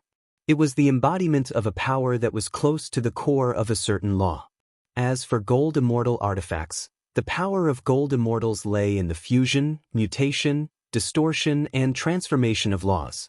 Only materials that were born with 2 or more powers could be used to refine gold immortal artifacts. If a Heaven Immortal were to trade the spirit herbs, ores, and energy stones that Wu Qi brought out from Myriad Immortals' planet, he might be able to purchase countless treasures. But if he were to trade with a gold immortal, that gold immortal would not even look at his collection, and would instead choose a fist-sized nether ocean dark gold copper ore. The quality of the nether ocean dark gold copper ore in this mine was pretty good. 3 million kilograms of ore could be extracted into 3 kilograms of nether ocean dark gold copper ore, and after being purified by a gold immortal's prime true flame, he would be able to obtain 3 kilograms of nether ocean dark gold copper essence.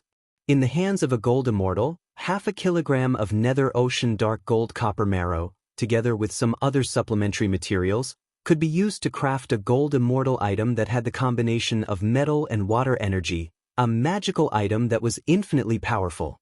The total reserves of the nether ocean dark gold copper ore in this mine were about 200 million kilograms. Once all the ores were extracted and purified, they could be used to craft 3 lower-grade gold immortal artifacts. On average, to extract 1 kilogram of ores, about 50 kilograms of rocks and earth had to be excavated. It was a tremendous amount of work. On top of that, the nether ocean dark gold copper ores were formed by the tremendous water pressure in the dark abyss of the Northern Ocean. The rocks were very dense, hundreds of times stronger than ordinary steel. Apart from cultivators, no ordinary human could dig through them. Worst of all, the nether ocean dark gold copper ores absorbed natural energy at an insane rate. Wherever there was a nether ocean dark gold copper ore, there was not even a trace of natural energy in the air, as all the natural energy had been sucked away by the ores. As a result, the cultivators who worked here could not even absorb a little bit of natural energy to restore their physical strength. In this mine, all the cultivators had become no different from mortals, except that their physical strength was much stronger than mortals, which allowed them to barely dig through the thick and heavy rocks. Suddenly, a crisp sound rang out from Wu Qi's pickaxe. An ordinary rock was cut open, and a fist-sized ore flew out along with the pickaxe. Nimbly, he grabbed the ore and threw it into the mine cart behind him. The fist-sized ore weighed about 15 kilograms, and a fully loaded cart weighed about 500 kilograms. Every cultivator had to dig a full cart of ores in order to get a day's supply of food and water from the overseeing yakshas. Without the replenishment of natural energy, even a heaven immortal would feel hungry and thirsty, and would need a large amount of food and water to provide them with enough physical strength to sustain their lives. Even worse, without the replenishment of natural energy, after exhausting all the energy in their bodies, the cultivators could not even run away.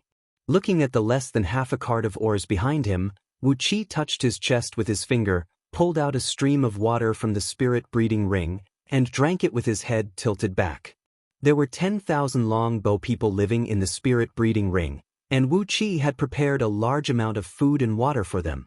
Considering the huge appetite of Longbow people, the food and water stored in the ring was enough for them to enjoy for 1 year, but it was enough for Wu Qi to consume for several hundreds of thousands of years. The spirit-breeding ring did not have the function of freezing time. After those Longbow people were killed by the primordial gold talisman, Wu Qi had stored all the food and water into the black dragon spirit ring, and conveniently hid the ring in his spiritual ocean. He had only stored a small amount of food and water in the spirit-breeding ring. When they saw Wu Qi take out the water from the ring, the eyes of the nearby cultivators turned green. They gave Wu Qi a few glances, then shook their heads. An old cultivator with a white beard sighed and said, "Young man, how many things can you store? These few days are your lucky days, so you better enjoy them. When you have exhausted all your food, water, and energy stones, you will be just like us." He was a cultivator of nascent divinity realm, but now he did not have any energy left in his body, and his nascent divinity was withered and lifeless like a withered grass. The old man's body was hunched over. Even though he was a nascent divinity cultivator, after losing all of his true inner energy, when faced with heavy physical labor, the old man was just like an ordinary mortal. He became exhausted, and all of his energy was about to be drained. He gave the old cultivator a look, then turned to look at the tens of cultivators in the mine. Without batting an eyelid, he fished out a rolling pancake made by the people of Longbow Kingdom from his spirit-breeding ring, a rolling pancake with a diameter of 10 feet and a thickness of 3 inches. With a gentle stroke of his finger, he divided the pancake into tens of portions, then quickly threw them to those cultivators, who had a shocked expression on their faces. Then he took out tens of clay bottles, filled them with fresh water that was enough for 3 to 5 people to drink for a day, and gave 1 bottle to each of the cultivators. The cultivators were overjoyed, and their faces filled with gratitude as they looked at Wu Qi. With these pancakes and fresh water, they could at least survive in this dark mine for another tens of days. Wu Qi nodded at them, then continued waving the pickaxe and hammering on the surface of the mine. This was the second day since Wu Qi came to this mine, but he still failed to complete the task of bringing out a cart of ores, and still failed to exchange them for the food and water provided by the Yikshaws. But Wu Qi did not care about that. When the Yikshaws began to beat their drums, he threw away the cart and pickaxe, walked out of the mine with the other cultivators, and came to the tens of miles wide mine outside. After walking along an excavated tunnel for a while, they arrived at a huge mine cave. Wu Qi walked into the mine together with several thousand cultivators. After walking along the tunnel for tens of miles, they came to a huge cavern that could accommodate more than 10,000 people.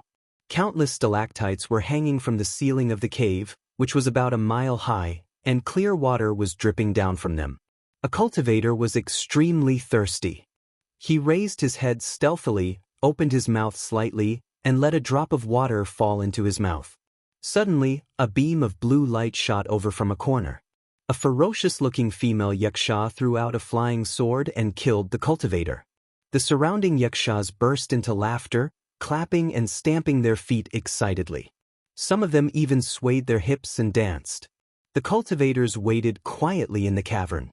About 15 minutes later, footsteps were heard coming from behind a naturally formed stalactite screen in front of them. Before long, a group of cultivators clad in green Taoist robes walked out of the cavern, escorting an old man who was clad in a crane cloak and had a long white beard. He looked like an immortal and had a dignified appearance. Upon seeing the old man, Wu Qi quickly bowed his head and exercised a mystic technique from scroll of stealing to slightly adjust his facial features and muscles. He twisted his body slightly, and a cracking sound could be heard coming from his bones, while his height was shortened by 3 inches. Clearly, the old man was Lu Bui, and Supervisor Lu of Miaoying Palace was him? But how could he have come here 2 years ago? While Wu Qi was having doubts, Lu Bui was already standing on top of a tall stalactite.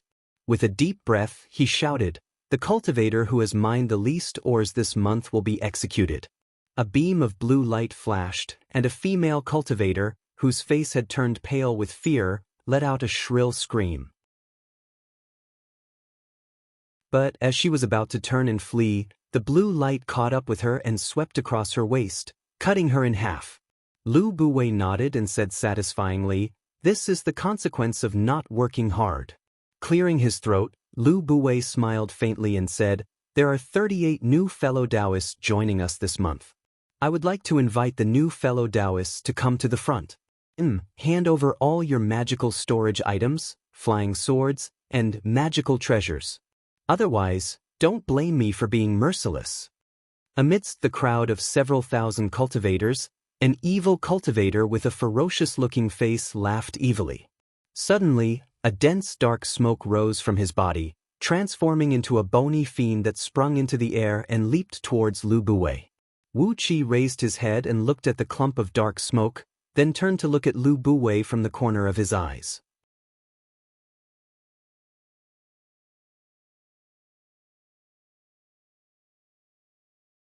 Chapter 489. Standing on top of the stalactite, Lu Bui stared at the approaching dark smoke fiend with a contemptuous smile on his face. He cupped his fist towards the sky and said, "Goddess, please strike now." A sheet of golden light mixed with a faint purple mist sprinkled down from the sky. The dark smoke and purple mist were enveloped by the golden light, melting away like thin ice flakes in a stream in a valley under the spring sun. Not long after that, they were all gone, leaving not even a tiny bit of impurities in the air. All the cultivators in the crowd who were about to make a move were struck dumb. They stared blankly at the golden light that was slowly dispersing in the air, and felt a chill rush up from the soles of their feet to the top of their heads. It made them shiver, and they no longer had the courage to resist. Lu Bui sighed lightly, then advised with a sincere and heartfelt voice, "Fellow Taoists, you have to understand what kind of place this is. It has been some time since you came here, and you should have tried it yourself. The restrictive spells here are very tight, and all escape arts are useless here. All the restrictive spells here are personally constructed by senior gold immortals. Lu Buwei's expression changed abruptly. He put on a merciful expression and said with mixed emotions, "Since you are already here, you might as well take things as they come. Goddess Miao Xian has promised that as long as you can mine all the nether ocean dark gold copper in this mine, you will be able to leave this place safely. Isn't that a great thing?" With a solemn expression, Lu Buwei cupped his fist and said with a sigh, "Fellow Taoists, please come forward and hand over all your magical items. I'm just keeping them for you, and I'll definitely return them to you when you leave this place." One after another, the surrounding yakshas unleashed their blue sword beams, pointing accurately at Wu Qi and the group of over 30 cultivators who just came to the mine. Wu Qi pondered for a brief moment, then took the lead and walked towards Lu Buwei. His muscles shrunk slightly, and the spirit-breeding ring hanging around his neck quietly disappeared into his body. It was wrapped up by an innate aura, and was hidden deep inside his 7 stealing heaven meridian spirit acupoints. As the inheritor of Scroll of Stealing, not only were they proficient in formations and escape arts, they were also very good at concealing items. Otherwise, if he stole the treasure but it was taken away from him on the spot, wouldn't that ruin his plan and delay his own life? Standing under the stalactite where Lu Buwei was, Wu Qi raised his head, shook his head with a bitter smile, and said with a sigh, "I'm Wu Wang. Senior, look at me, how could I have any magical treasure with me?" Raising his only arm and shaking it, Wu Qi revealed a bitter smile and shook his head helplessly. Lu Buwei's deep gaze swept across Wu Qi's body. Wu Qi's fake nascent soul was destroyed, and his current aura was between that of a Xian Tian and a Jin Dan. He was just an ordinary cultivator. His single arm was very eye-catching. It was rare to see such a poor cultivator. After scanning through Wu Qi's body with his divine will, Wu Qi found nothing eye-catching on him, and it was extremely difficult to store any spatial magical treasure, such as a storage ring, into one's body. Only immortals could possess a divine ability like interstitial world. Immediately, Lu Buwei's attention was shifted away from Wu Qi, and he turned to look at the several dozens of cultivators behind him with a cold gaze. A group of over 30 cultivators walked out from the crowd dejectedly, throwing out all their storage magical treasures. Surely, some of them had hidden magical treasures, spirit items, and many other magical treasures in their bodies. However, Lu Buwei did not care about that. Wu Qi knew very well that in a place like this where there were no spirit items in the air, ordinary cultivators could only last for 2 months at most before their energies were completely depleted. Since their energies were completely depleted, what was the point of keeping a few magical treasures and spirit items? With a gold immortal sealing the mine, no ordinary cultivators could escape. Since they couldn't escape, and there was no way to replenish their spiritual energy here, Lu Buwei did not have to worry about what these cultivators could do. As long as he collected everyone's storage rings, he could ensure that nothing would go wrong here. However, if someone had hidden a storage ring, while Wu Qi was thinking about this problem, Lu Buwei laughed and said, "All right, all the fellow Taoists who have just arrived this month have handed over all their storage magical treasures. Now, I'd like to ask the original fellow Taoists to come forward and identify them. If anyone has hidden a storage magical treasure or something that shouldn't be hidden, haha, as long as the report is true, I'll reward you handsomely." Wu Qi's heart skipped a beat. He jerked his head around and saw the cultivators from the same mine, whom he had taken pity on and distributed a large amount of food and water to, jump out almost at the same time. Including the pitiful old cultivator, all of them pointed at Wu Qi and said, "Supervisor Lu, this Taoist Wu Wang is hiding something good." The old cultivator shouted impatiently, "He just gave each of us a large piece of flatbread and a large jar of water." Wu Qi clenched his teeth in anger and glared at the dozen cultivators, wishing he could kill them on the spot. However, a faint divine will was lingering in the air above the cave. Wu Qi weighed his current strength, and in the end he did not dare to make a move. Lu Buwei laughed, then nodded and said, "Somebody, give these fellow Taoists who came forward to report a minor merit." After a slight pause, Lu Buwei looked at the many cultivators below and said with a smile, "Everyone, remember, I'm a strict person who rewards and punishes, and I'm the most reasonable. If you report someone who cheated on you, you will get a minor merit. If you get 10 minor merits, you will get 1 medium grade merit, and if you get 10 medium grade merit, you will get 1 upper grade merit. As long as any fellow Taoist can get 1 upper grade merit, I'll open the front door and send him off." Clapping his hands, Lu Buwei smiled and said, "Fellow Taoists who just came, and fellow Taoists who are already here, what do you think of this method?" Thousands of cultivators applauded and cheered for Chi-Chi as if they had gone mad. They clapped, stamped their feet, and shouted with twisted faces, "Good, good, good. Supervisor Lu is wise and farsighted, and you are very strict in your rewards and punishments. We will obey you." Even the slogans shouted out by these cultivators were exactly the same, and not a single word was changed. Wu Qi felt a chill running down his spine. Had these people been brainwashed by Lu Buwei? How did they become like this? Raising his head to look at Lu Buwei, Wu Qi clenched his jaws tightly. Sure enough, no matter where he ends up, he will never be willing to be left alone. Sooner or later, he will stir up some big trouble. But Wu Qi was still puzzled. How could Lu Buwei come to Pangu continent 2 years ago, and be so unlucky to be captured alive by the people of Miaoying Palace? While Wu Qi was trying to figure out Lu Buwei's background and purpose, Lu Buwei had already turned to look at Wu Qi with a stern gaze.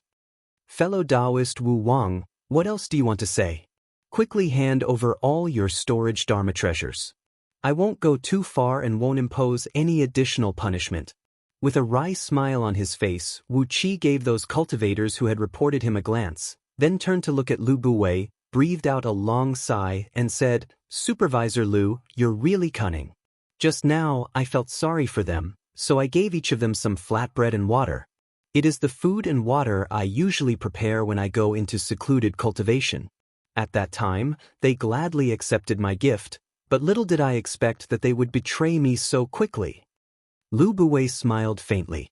With both hands raised, he looked down at Wu Qi and said, "Fellow Taoist, this is the nature of the human heart." Lu Buwei's voice was slow and long, filled with an indescribable vicissitudes and frustrations. Staring at Wu Qi, he sighed and said, "Fellow Taoist, please hand over all your storage treasures. I really don't want to be stained with the blood of my fellow Taoists." After a brief moment of pondering, Wu Qi suddenly cupped his fist and bowed to the sky, then cried out, "I, Wu Wang, may be so bold as to invite Fairy Maiden to descend upon me. I have some meager things here, and I'm willing to offer them to Fairy Maiden as a gift of promotion." Lu Buwei's face turned cold abruptly. "What are you trying to do?"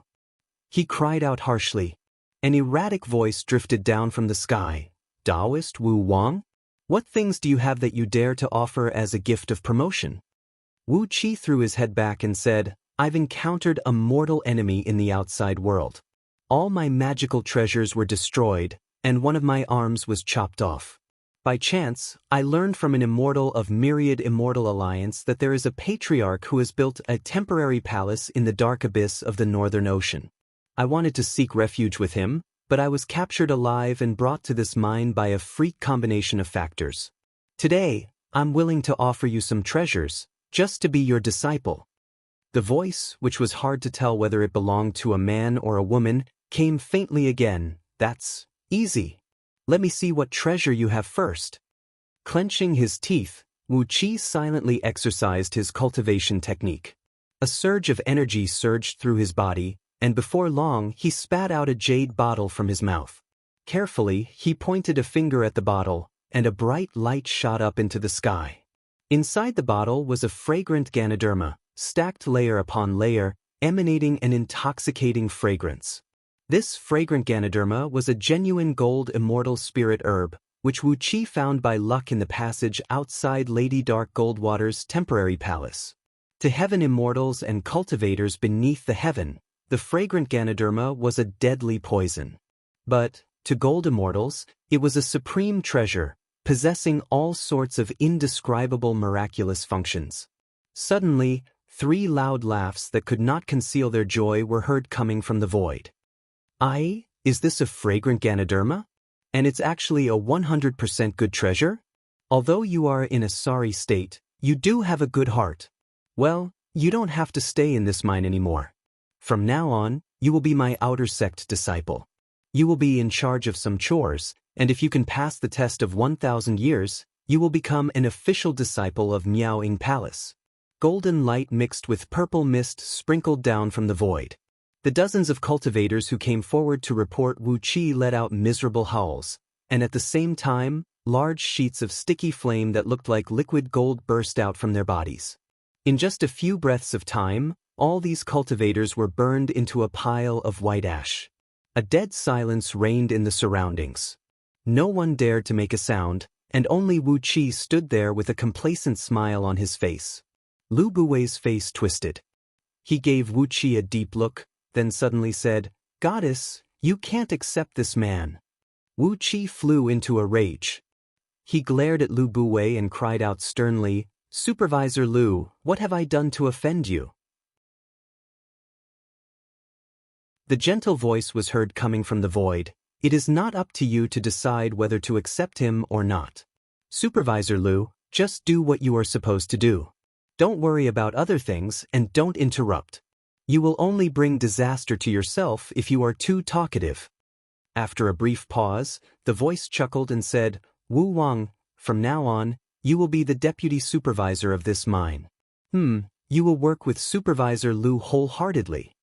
A beam of golden light sprinkled down, wrapping around the fragrant Ganoderma and disappearing without a trace. A green Taoist robe was added to Wu Qi's body, and a heavy medallion made of cold iron was hanging on his waist. Grinning coldly, Wu Qi cupped his fist at Lu Buwei and said, "Supervisor Lu, please give me your guidance in the future."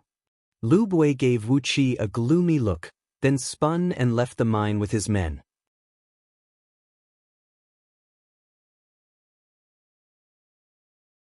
Chapter 490. A cultivator, who was dragging an iron or cart, tilted his body and fell to the ground with a miserable howl. The tunnel happened to be a downward slope.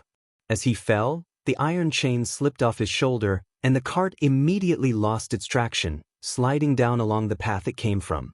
After sliding for over 100 feet, the cart crashed into a rock wall and toppled over.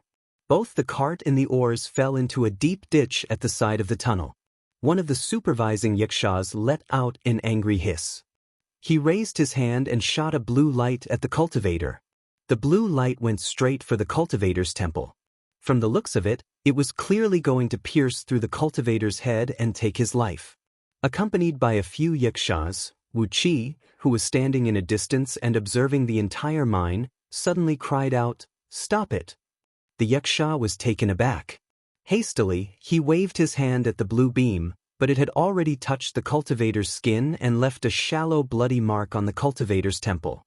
Blood trickled down the cultivator's cheek, while the blue beam spun and returned to the yaksha's palm. The yaksha turned around, cupped his fist at Wu Qi and said, "Deputy manager." Shaking his head, Wu Qi waved his hand and said indifferently, "Let this fellow Taoist have a good rest, and give him some food and water." Looking at the few yakshas standing next to him, who had puzzled expressions on their faces, Wu Qi breathed out a long sigh and said, "You can kill to your heart's content, but if you kill all the people here, who is going to excavate the ores for us in the future?" The few yakshas rolled their eyes and exchanged a glance.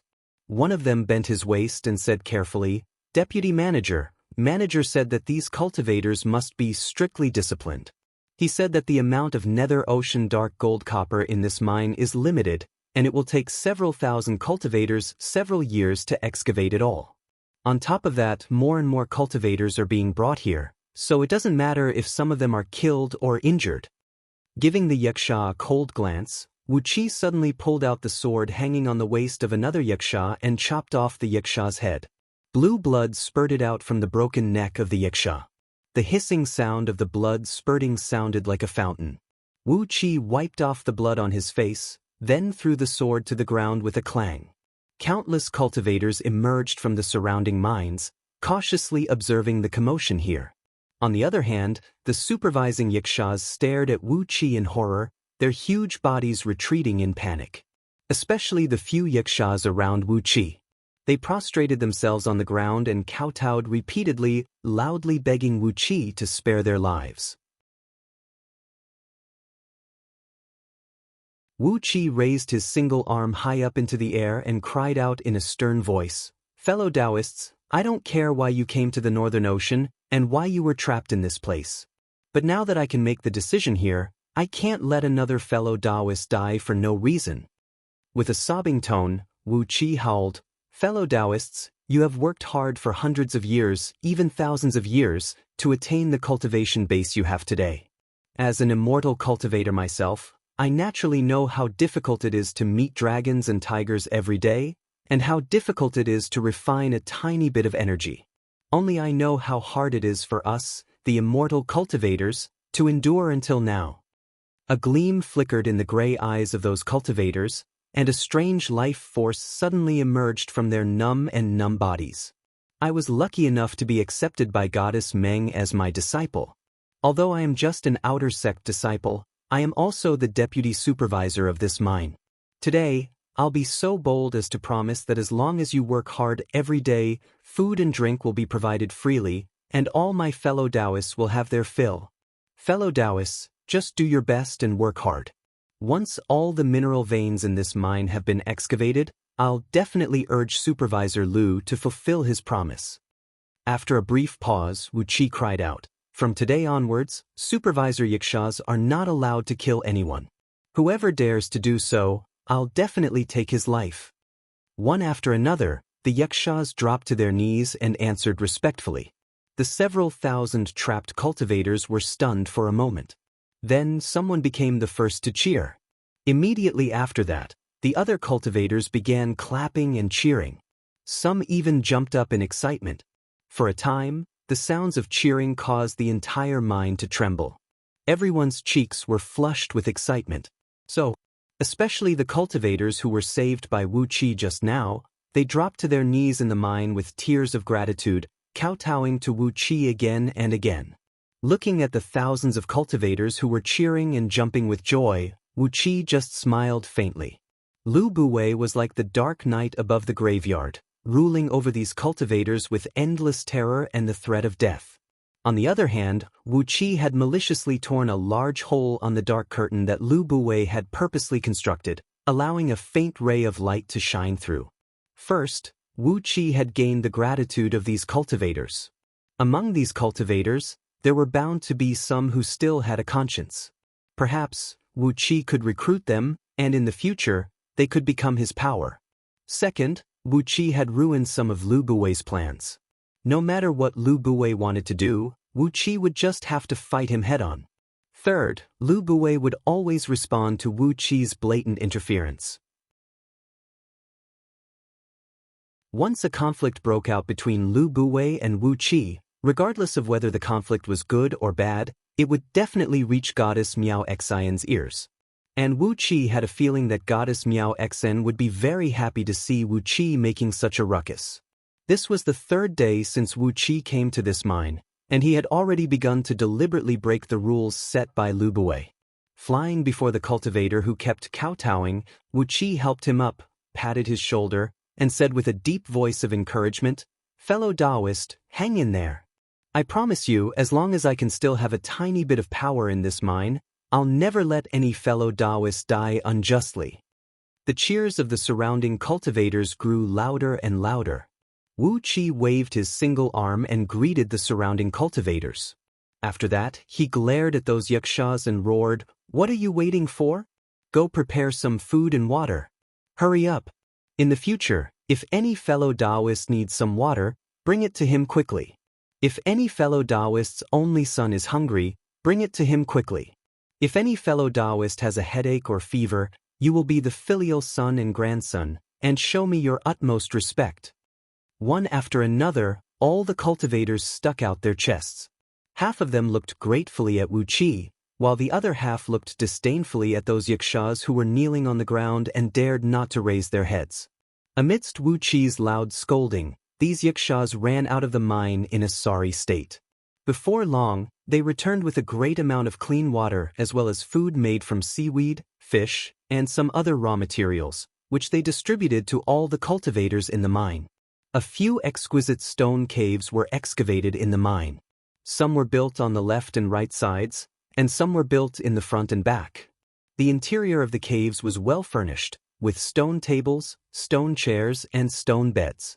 There were even bookshelves carved into the walls, placed on top of which were a few books that introduced the topography of the dark abyss of Northern Ocean, as well as various local specialties and customs. These caves were for the use of Lu Buwei's disciples who were in charge of managing the mine. From time to time, these disciples would come to the mine to supervise the work of the cultivators. Since they were the disciples of Miao Ying Palace, the treatment they received was definitely not the same as the cultivators. As such, these stone caves were equipped with all kinds of living facilities, and that was the enjoyment they deserved.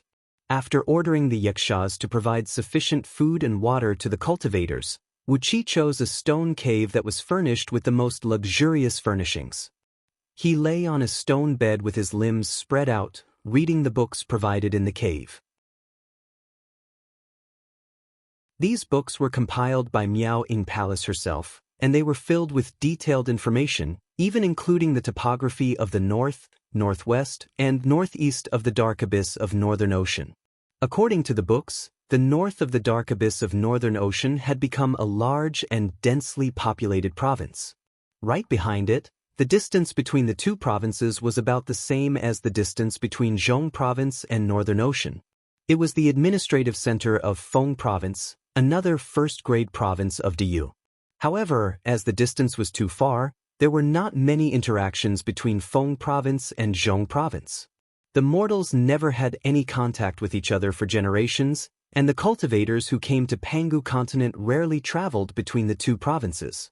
Apart from those merchants who went to Ling-Ao Island to purchase aquatic treasures, few cultivators were willing to take a stroll around the dark abyss of Northern Ocean. It was not a friendly place. Word by word, Wu Qi memorized all the information in the books. Right after he finished flipping through a few of them, he heard a series of rapid footsteps coming from outside the cave where Wu Qi was. Lu Buwei's face turned blue with anger. Together with a group of green-clothed Taoists, they rushed into the cave and pushed the door open forcefully with a palm strike. "Deputy Supervisor!" cried Lu Buwei, focusing on the deputy supervisor. "Supervisor Lu." Lazily, Wu Qi rose to his feet and threw the book in his hand onto the stone bed. Tilting his head, he stared at Lu Buwei and said with a cold grin, "I thought Supervisor Lu only comes down here once a month to search for treasures? Why are you here again today after leaving yesterday?" Lu Buwei took a few steps closer to Wu Qi, pointing his finger at Wu Qi as he snapped, "How dare you? How dare you break the iron rule I've set?" Wu Qi rose to his feet, staring at Lu Buwei fearlessly as he sneered and said, "What kind of bullshit rule is that? I don't like it. You are intentionally harming all the fellow Taoists under the heaven. Although I'm not a good man, I do have a kind heart. Supervisor Lu, could it be that you are a demon immortal who has cultivated from a jackal, wolf, tiger, or leopard? Otherwise, how could you be so cold-hearted and use all sorts of methods to kill your fellow Taoists?"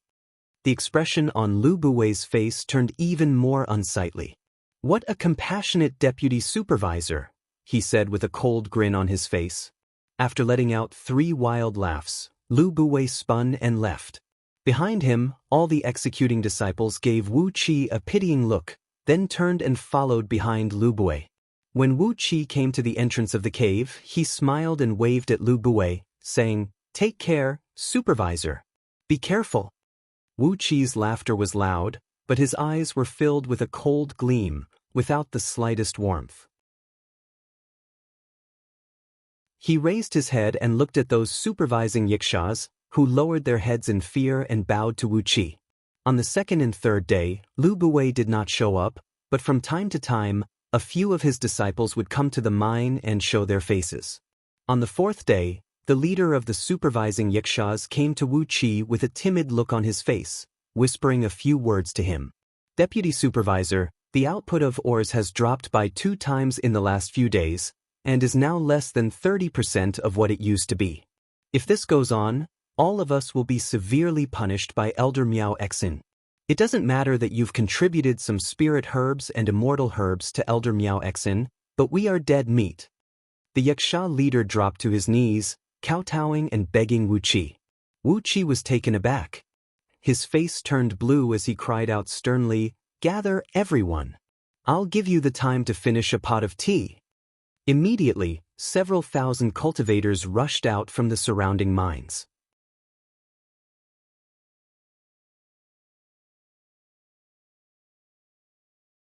Chapter 491.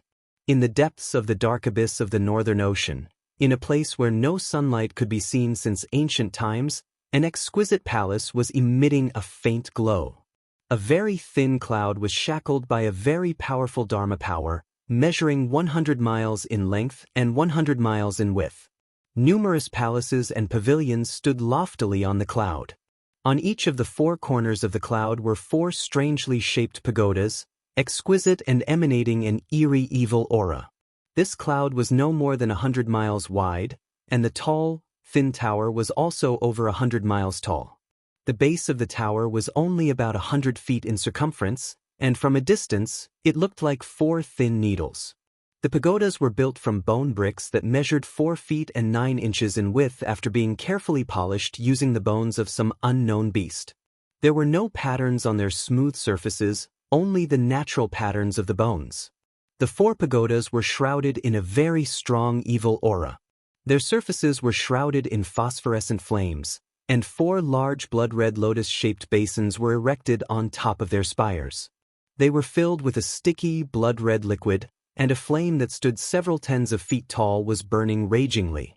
The blood-red gleam that sprayed out from the basins looked very creepy in the pitch-black abyss, sending forth a chill that made one feel uneasy.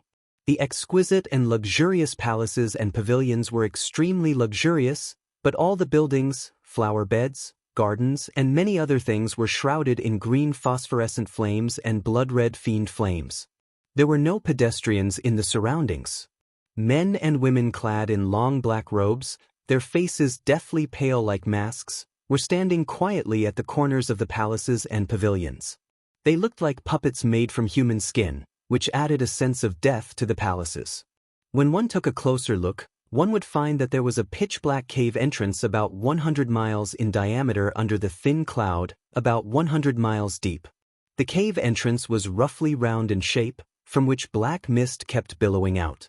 Every now and then, a few clusters of green and red mist would flash across the cave entrance.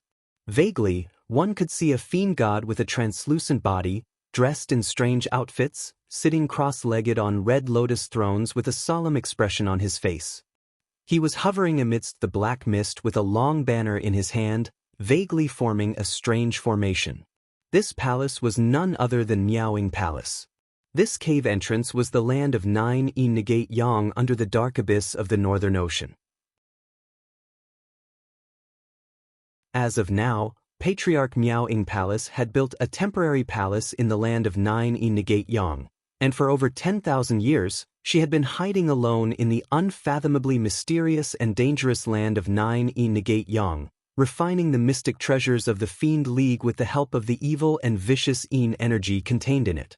The only entrance leading to the land of 9E Negate Yang was concealed by his unique formation, the minor Rakshasa Void Reversal and Heart-Killing Formation.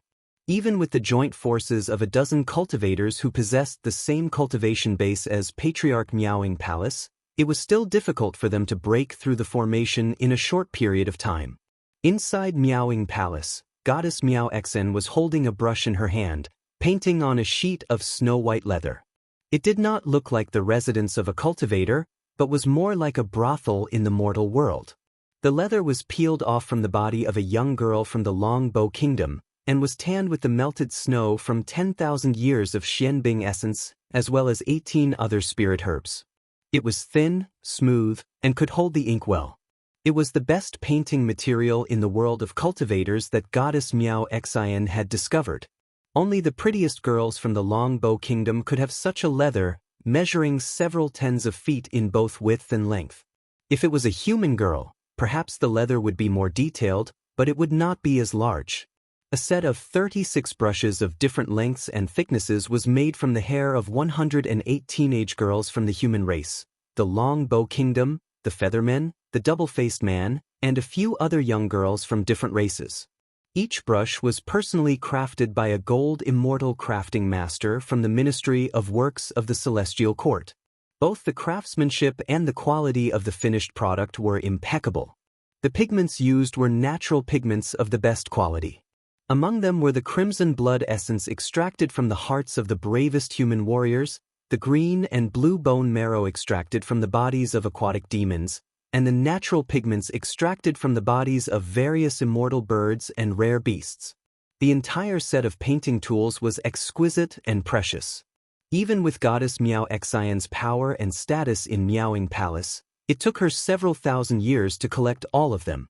After all, it was not difficult for Miaoing Palace to select over 100 flawless, pure, and beautiful girls, and use the materials from their bodies to make a set of brushes.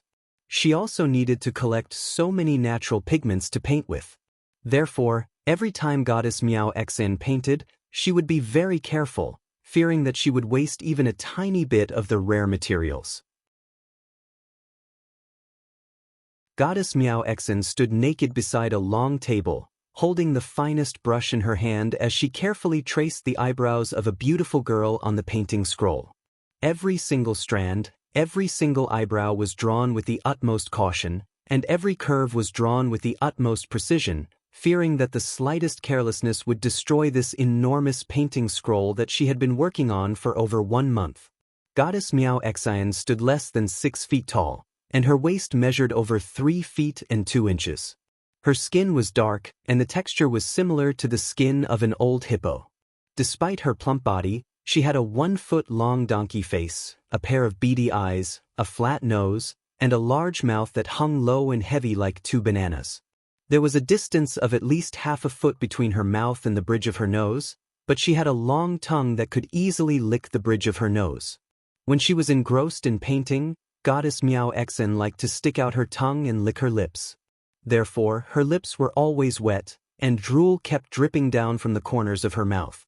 She was always followed by 2 of her most trusted serving ladies, who would take out handkerchiefs and wipe the drool off her lips from time to time, fearing that the drool would stain the painting scroll that she had been working hard on for over 1 month. Despite her appearance, Goddess Miao Xian's favorite paintings were painting of rich and noble peony, painting of drunk crabapple blossoms, and some other similar themes. On top of that, she always tried her best to paint the girls in the paintings perfectly, without a single flaw. Once, the Patriarch of Miaoing Palace had praised Goddess Miao Xian's paintings, saying that her paintings had sentience and souls.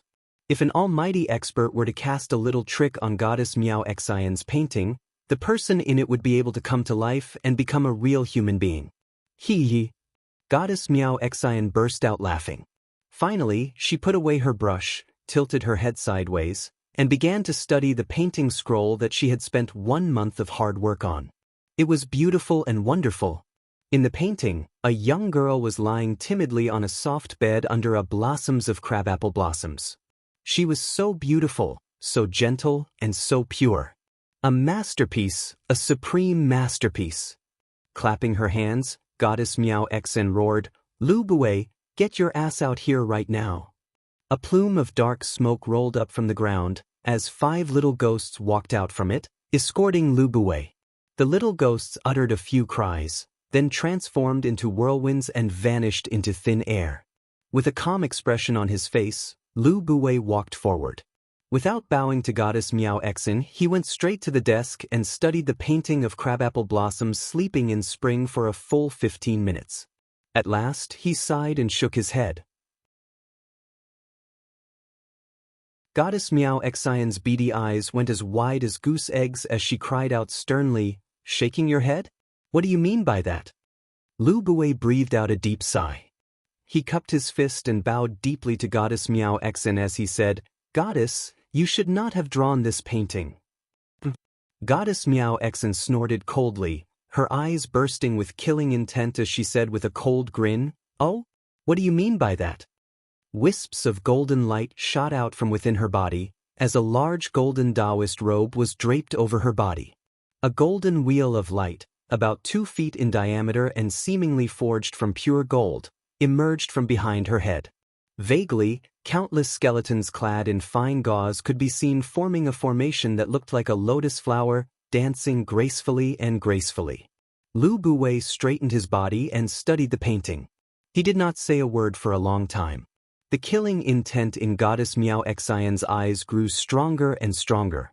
Within the golden wheel of light behind her head, flesh and blood were growing out of the skeletons, transforming into beautiful girls.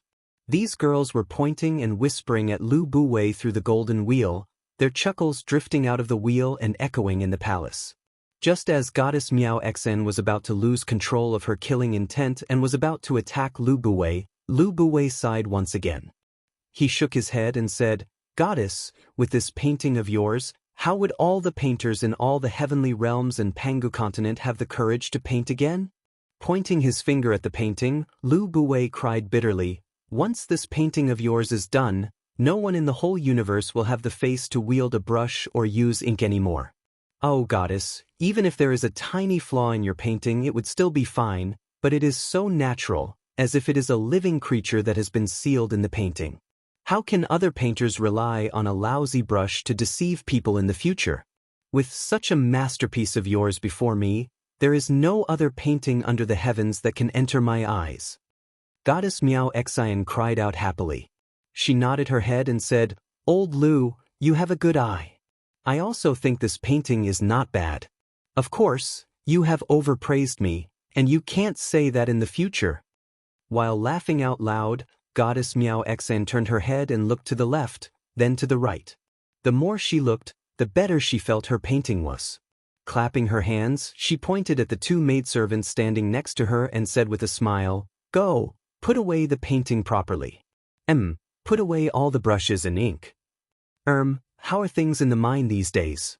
I've promised a great bodhisattva in Fa Hua heavenly realm that when his youngest disciple finishes his apprenticeship in 2 days, I'll give him some Northern Ocean dark gold copper ores as a favor."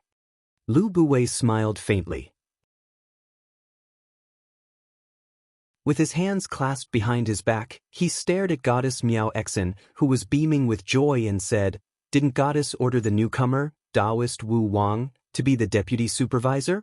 I didn't take care of the mine's affairs and let him handle it. Patriarch is coming up here to rest in a few days, and I'm preparing the immortal wine and fruits that Patriarch likes the most, as well as the virgin boy with the innate 7 kills innate life, for Patriarch to enjoy." Goddess Miao Xian cried out in surprise. She slapped her own head and said hastily, "Master is coming up here to rest? Isn't that right? Another 49 days have passed. Hurry up and prepare. It's better to put the affairs in the mine aside for the time being." Lu Buwei smiled, then bowed deeply and said, "Just as Goddess said." A cold gleam flashed in the depth of Lu Buwei's eyes as he bowed his head, and his lips curved into a cruel smile.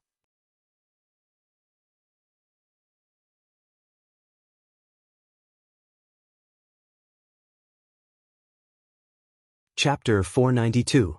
Inside the pitch-black mine, the supervising yakshas were ferociously herding the cultivators together. Wu Qi was standing on top of a tall stalagmite, looking down at the miners just like how Lu Buwei did a few days ago. With a single arm clasped behind his back, he was staring coldly at the several thousand cultivators down below. No sound could be heard in the mine. No matter it was the yakshas or the cultivators, all of them could see an ominous sign from Wu Qi's face. These were the cultivators who came to the Northern Ocean to purchase aquatic products, or accidentally trespassed into the Northern Ocean. They were captured alive by Miao Ying Palace and brought to the mine. Their belongings were plundered, and they were forced to work as oxen and horses, living a life worse than that of pigs and dogs. Regardless of the reason, when Wu Qi came here, he had tried his best to improve their working and living conditions, and even saved them from the danger of being slaughtered by the yakshas. Wu Qi thought that he had done a great favor to these cultivators, but they had actually repaid him like this. Taking a deep breath, Wu Qi transmitted his voice to the surrounding yakshas, asking them to point out those cultivators who were still completing their tasks according to their quality and quantity. Although the intelligence of these yakshas was slightly low, Their innate talent and instinct were very strong. They were like the most loyal old dogs, and they had a very good memory. Riding on sword beams, several dozens of yikshaws soared into the sky, wheeling above the several thousand cultivators and pointing out several hundred cultivators who were still completing their tasks. With an order, these cultivators were brought to a side by the yikshaws. Wu Qi gave these cultivators a glance and said in a deep voice, "You have been working hard these few days, and you deserve to be rewarded. From today onwards, you will be the foreman of the mine. You are no longer required to work, and all your quotas will be completed by your subordinates." The several hundred cultivators who were brought out were taken aback at first, but they were immediately overjoyed. Some of the more cowardly cultivators hastily dropped to their knees, kowtowing and thanking Wu Qi. Some others cupped their fists and bowed deeply to Wu Qi as well, their faces filled with joyful smiles. With a sneer, Wu Qi pointed at the several thousand miners who had complicated expressions on their faces. Some of them were indifferent, some were sneering, some were cold, and some were indifferent.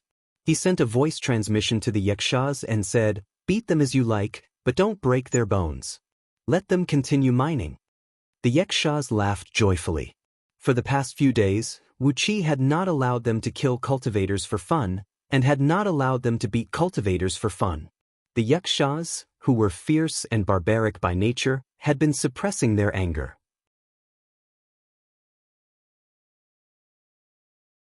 Today, with Wu Qi's instructions, these yikshaws happily picked up their swords and sabers and were about to pounce on the crowd of cultivators. However, before they could make a move, Wu Qi snorted coldly. The yikshaws were shocked and hurriedly threw down their swords and sabers, pulling out the whips wrapped around their waists. Accompanied by harsh, hideous laughter, nearly 1,000 yikshaws rushed into the crowd, waving their whips and lashing at the several thousand cultivators who were slacking off their work. The whips tore through the air and produced ear-piercing whistling noises, causing several thousand cultivators to roll and roll on the ground. The yikshaws had a very strong brute force, and with just one whip they could break a rock. Cultivators had very tough bodies, and even though they were not body cultivators, their bodies were still a few times stronger than ordinary people. The whips of the yikshaws produced loud cracking noises on the cultivators' bodies, and each lash left a bloody mark on the cultivators' bodies. The several thousand cultivators, who had their energy depleted, dared not to fight back. They could only hold their heads in their hands, twisting and twitching on the ground, roaring and struggling. Very soon, the ground was covered with blood that dripped from their bodies. The brutal beating lasted for a full 2 hours. Standing on top of a stalagmite, Wu Qi looked coldly at the cultivators who were covered with cuts and bruises. Among the several thousand cultivators, a few dozen body cultivators could not withstand the storm-like whipping of the yikshaws. They fell to the ground, their eyes rolled back and their bodies twitching like fish out of water. There were even some cultivators who specialized in magical power and Tao, but their bodies were extremely weak. After a round of whipping, they had long fainted from the pain. If not for the long life force of cultivators, which was several hundred times stronger than that of ordinary human beings, the yikshaws would have long beaten them to death. Taking a deep breath, Wu Qi raised his head and stared coldly at the pitch-black rock strata above the mine. During the past few days, those who have mined the least amount of ores, or those who have not mined a single piece of ore, he said grimly, "I want 100 of them." The yikshaws laughed evilly. Following Wu Qi's request, they captured 100 cultivators with pale faces. The yikshaws panted heavily and excitedly. They liked this kind of brutal beating, liked the smell of blood that lingered in the air, and liked the murderous aura and killing intent emanating from Wu Qi when he turned cold. "I've given you a chance."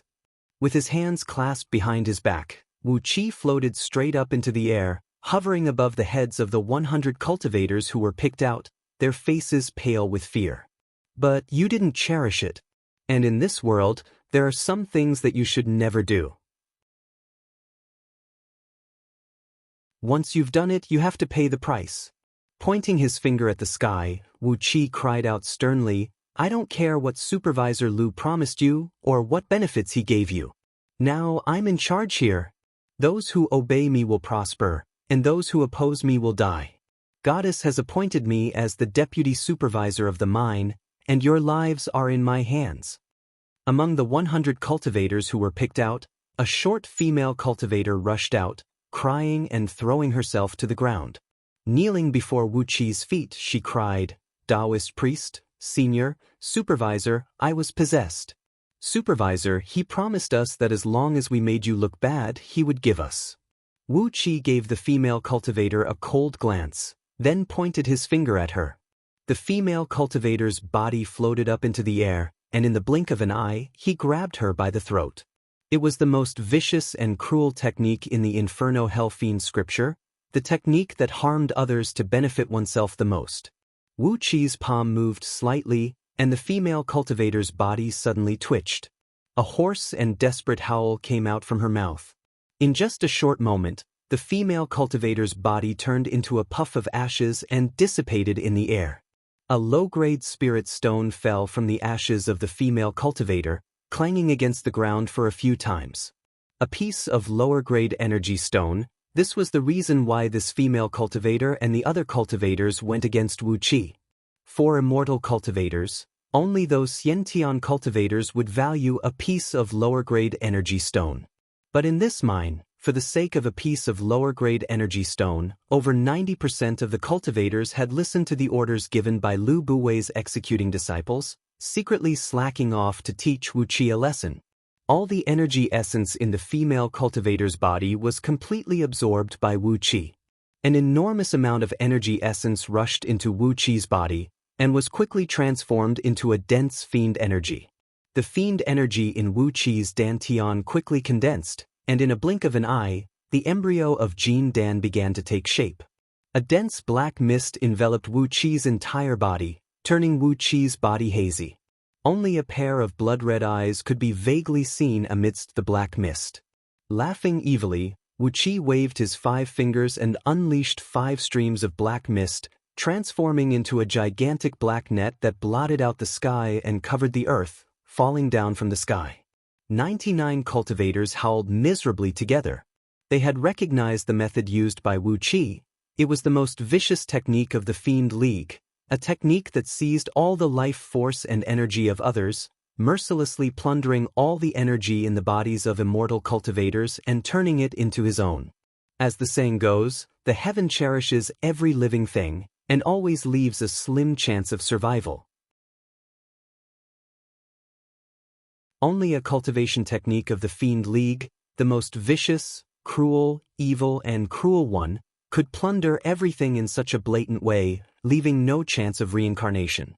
The black mist enveloped all 99 cultivators, and in a blink of an eye, their bodies were turned into ashes by Qi. An enormous amount of blood essence and energy surged into Wu Qi's body, and were transformed into Inferno Hell Fiend harnesses by his Jin Dan. Before long, the Inferno Hell Fiend infant was formed again. The Inferno Hell Fiend infant, which emitted a strong smell of rotting corpses, was rolling inside Wu Qi's body. He threw his head back and roared hoarsely, unleashing a boundless killing intent that swept across the entire mine. "I gave you face, but you refused." Wu Qi's voice came rumbling out of the pitch-black fiend energy like a thunderclap. "Steward Lu can give you a piece of low-grade spirit stone, or more low-grade spirit stones. Apart from food and water, I won't give you anything else. I only know how to plunder, and my target is your lives. Be obedient and work hard in the mine, and you can live, enjoy food and water. If you don't listen to me and work hard in the mine, you will die." The newly formed Inferno Hell Fiend infant rushed out of Wu Qi's body, emanating a strong fiend light. Accompanied by a sharp whistle, it soared into the sky and quickly circled around several thousand cultivators. These cultivators had varying cultivation bases. The strongest among them was as strong as a lower-tier heaven immortal, while the weakest was as strong as a Jin Dan. However, regardless of their cultivation bases, all of them had exhausted all their energy. The Inferno Hell Fiend infant let out a shrill cry and kept shooting out beams of black light, leaving a vicious Inferno Hell Fiend curse in these cultivators' immortal souls and nascent divinities. With a cold laugh, Wu Qi gave a thought in his mind. Immediately, a faint black fiend flame burst out from the bodies of several thousand cultivators who had been cursed by the Inferno Hell Fiend curse. It was bone-piercing cold, yet scorching hot at the same time. The strange fiend flame made the several thousand cultivators roll and roar, and some even died from the pain. From today onwards, call me Master. Wu Qi stared coldly at the several thousand cultivators who had been completely controlled by him. Then he turned to look at the cultivators who were selected to be the supervisors, and said to them in a very kind tone, "From now on, you can just call me supervisor. You are different from these people. You are humans while they are just pigs and dogs." Taking a deep breath, Wu Qi said, "Repaying evil with kindness? What a stupid thing to do. Repaying kindness with kindness, and repaying evil with justice. Excellent, excellent." After being taught a lesson by Yuanhua sect, Wu Qi's way of doing things had become much more bloodthirsty and ruthless. Inside Miao Ying Palace, goddess Miao Exin, who was sitting on a soft chair, suddenly laughed. She pointed her finger at Lu Buwei, who was standing next to her, and said in a cold voice, "From now on, Wu Wang will be in charge of the mine. Old man, you are very good at serving people. From now on, you will be in charge of Master's daily needs." After a brief pause, goddess Miao Exin smiled and said, "This Taoist Wu Wang is a ruthless man, and he is practicing the orthodox cultivation technique of the Fiend League. Excellent, he is a talented man. Master likes this kind of ruthless men. Pass my order, summon Taoist Wu Wang to see me." A maidservant answered immediately, transforming into a beam of dark light and shooting out from the palace. Lu Buwei's face twitched, and his steady gaze couldn't help but scatter.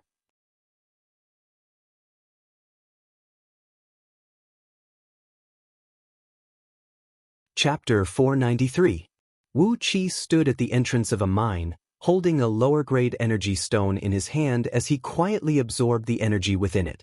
He had robbed several thousand cultivators and plundered all the lower-grade energy stones given by Lu Buwei. He kept half of them for himself and gave 40% to the several hundred overseers and 60% to those yakshas.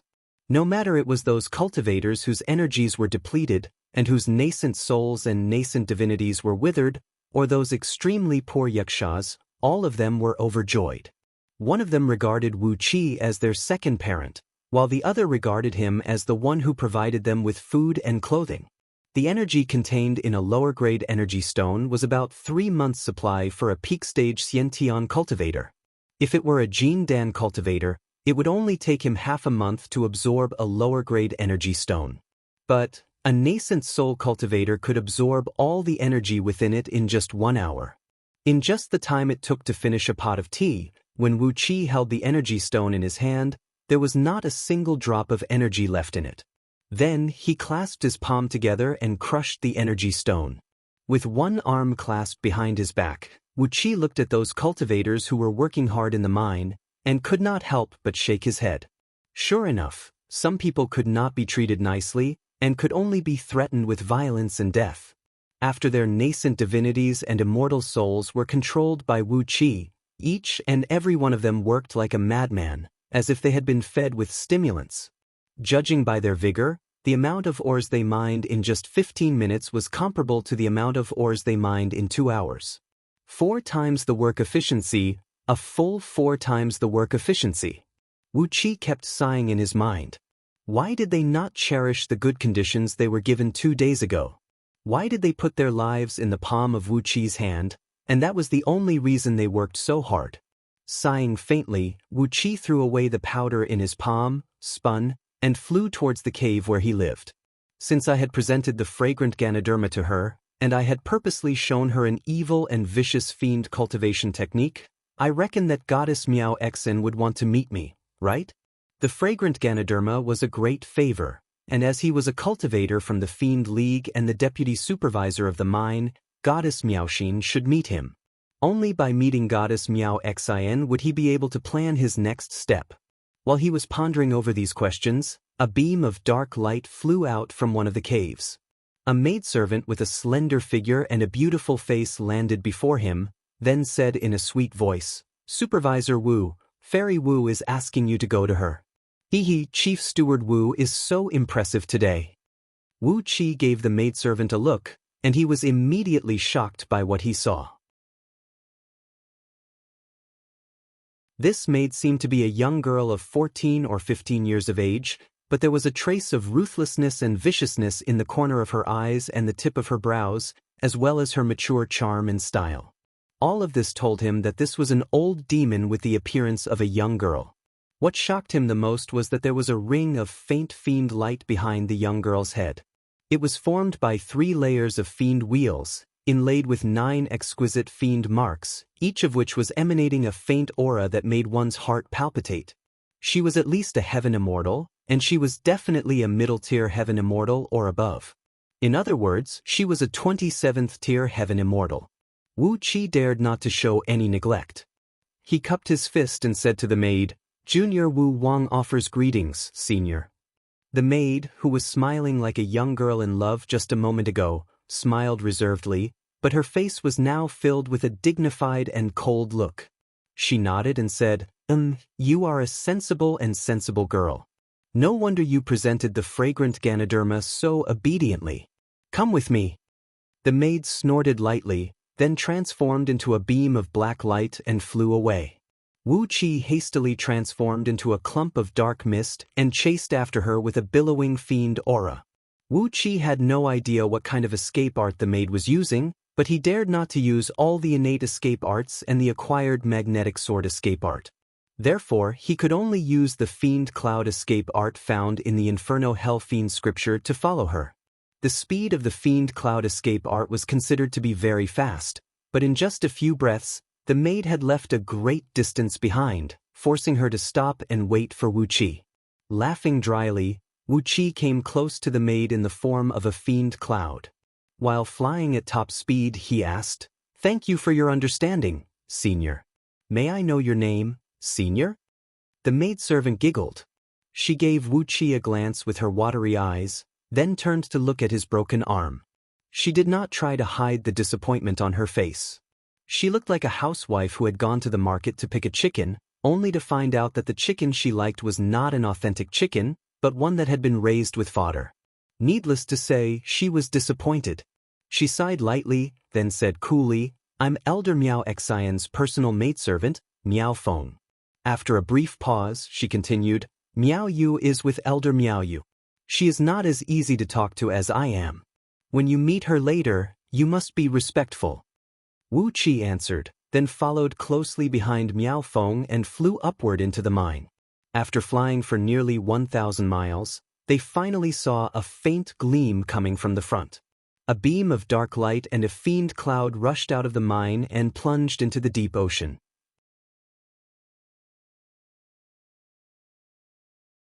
About 100 miles ahead of them was Miao Ying Palace, which was surrounded by tall pagodas and hovering in the middle of the ocean. Wu Qi turned to look at the entrance of the mine, and he could not help but feel shocked. 6 altars were seen hovering near the entrance, on top of which sat 36 Taoists clad in black robes, their faces as pale as a sheet of paper, holding bone swords and shrouded in a green gleam in their hands. Around the altars were numerous vague figures of fiend gods and fiends. It was the most profound mystic technique of controlling fiends in the Fiend League. The entrance of the mine was right on top of a spirit cave in the mine. Guarded by the 6 altars and countless fiend gods and fiends, the entire mine had been compressed into an impregnable fortress. Unless the cultivators in the mine could surpass the combined forces of 36 fiend cultivators and countless fiend gods and fiends, they would never be able to break out of the mine. On top of that, the Nether Ocean Dark Gold Copper mine had a unique property of absorbing natural energies. As a result, the cultivators who were imprisoned in the mine would not be able to break out even when their energies and immortal energies were fully replenished. What shocked Wu Qi was that each of the 36 Taoists who guarded the mine had a fiend wheel hovering behind their heads, and the number of fiend runes and talismans in the wheel varied. The least among them was only 3, and the most was a few times more than Miao Feng.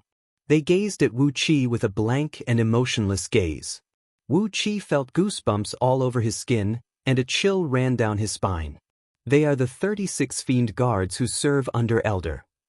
When Miao Feng saw that Wu Qi was interested in these black-clothed Taoists, she smiled and introduced them. Usually, when Elder needs to do some miscellaneous things, he will ask them to do. To put it bluntly, they are just Elder's henchmen. You don't have to pay too much attention to them. Wu Qi blinked his eyes and said as if nothing had happened, 36 fiend guards, I can feel that each and every one of them has a very profound cultivation base. Just a glance from them made me want to kill them all. Tiske, the cultivation base of these seniors is really unfathomable. Miao Feng shook her head disapprovingly and said, it is because your cultivation base is too weak, not because of their high cultivation base. They are only qualified to do such trivial things. Wu Qi did not say another word. Both of them had flown to the front entrance of Miaoying Palace. The front entrance of Miaoying Palace was built using the same material made of bones. It was a huge archway, 9 stories tall and 18 bays wide. The pillars of the archway were made of beast bones, each about 10 feet in diameter. No one knew what kind of huge beasts they were from.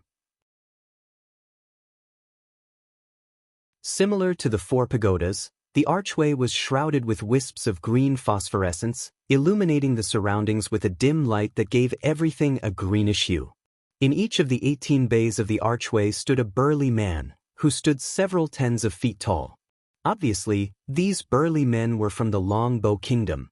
Their bodies were densely covered with dark fiend marks, and a very strong fiend aura was emanating from their bodies. Their eyes shone with a faint blood-red gleam, and the whites and black of their eyes could not be seen. There were also fiend marks hovering behind their heads. There were 6 layers of fiend marks on each of them, and there were at least 100 bizarre fiend marks and talismans hovering in the middle of them. Following behind Miao Feng, Wu Qi took a few steps toward the archway. Suddenly, these burly men widened their eyes and gave Wu Qi a glare at the same time. An enormous aura that made one feel despair was emanating from their bodies, while the fiend wheels behind their heads shone brightly. The fiend aura that seemed to have materialized transformed into 18 giant fiend beasts that one could see with naked eyes, pouncing and biting at Wu Qi. Wu Qi's body turned stiff and trembled violently, and he could not stand up straight before these fiend beasts. Right at this moment, the iron medallion hanging on Wu Qi's waist emitted a beam of green light and wrapped him up.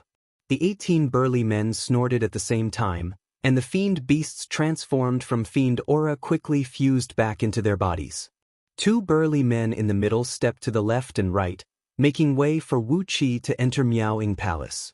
Miao Feng smiled coolly and said, they are the 18 holy guards, 18 heaven immortals from the Longbow Kingdom who were carefully selected and cultivated by Patriarch. Although they are only heaven immortals, their overall strength is more than enough to fight a gold immortal. Wu Qi gasped with astonishment. He knew very well about the potential of the Longbow people, as he had once cultivated 10,000 of them. However, before these Longbow people could grow up, they were turned into ashes by the primordial gold talisman. But now, there were 18 heaven immortals from the Longbow Kingdom, whose overall strength was comparable to a gold immortal. How much effort did the Patriarch of Miaoying Palace spend on these 18 holy guards? Miao Feng was very satisfied with the shocked expression on Wu Qi's face. She led Wu Qi into Miaoying Palace step by step, carefully reminding him where he could go and where he could not get close to. Since the Patriarch of Miaoying Palace was from the Fiend League, it was only natural that she behaved in the manner of the Fiend League. Every single brick in Miaoying Palace was hiding an infinite amount of killing intent, and a slight carelessness could turn one's bones and flesh into ashes.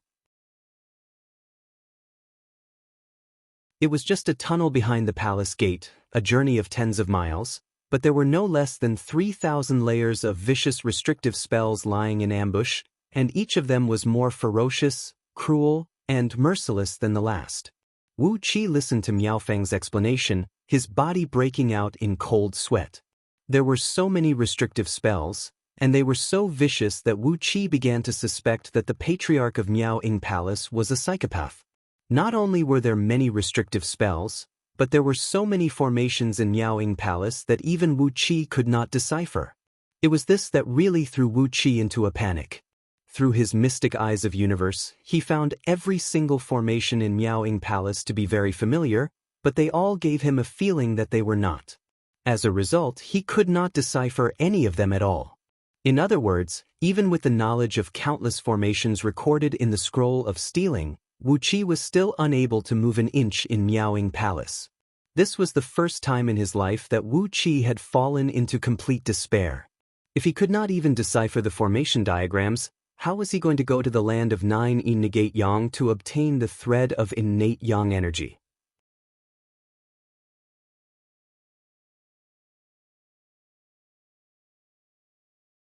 Chapter 494. Carefully, he exercised the mystic eyes of universe and scanned through all the formations and restrictive spells along the way. Inch by inch, Wu Qi's heart sank into a bottomless abyss, just like the dark abyss of the northern ocean where he was now.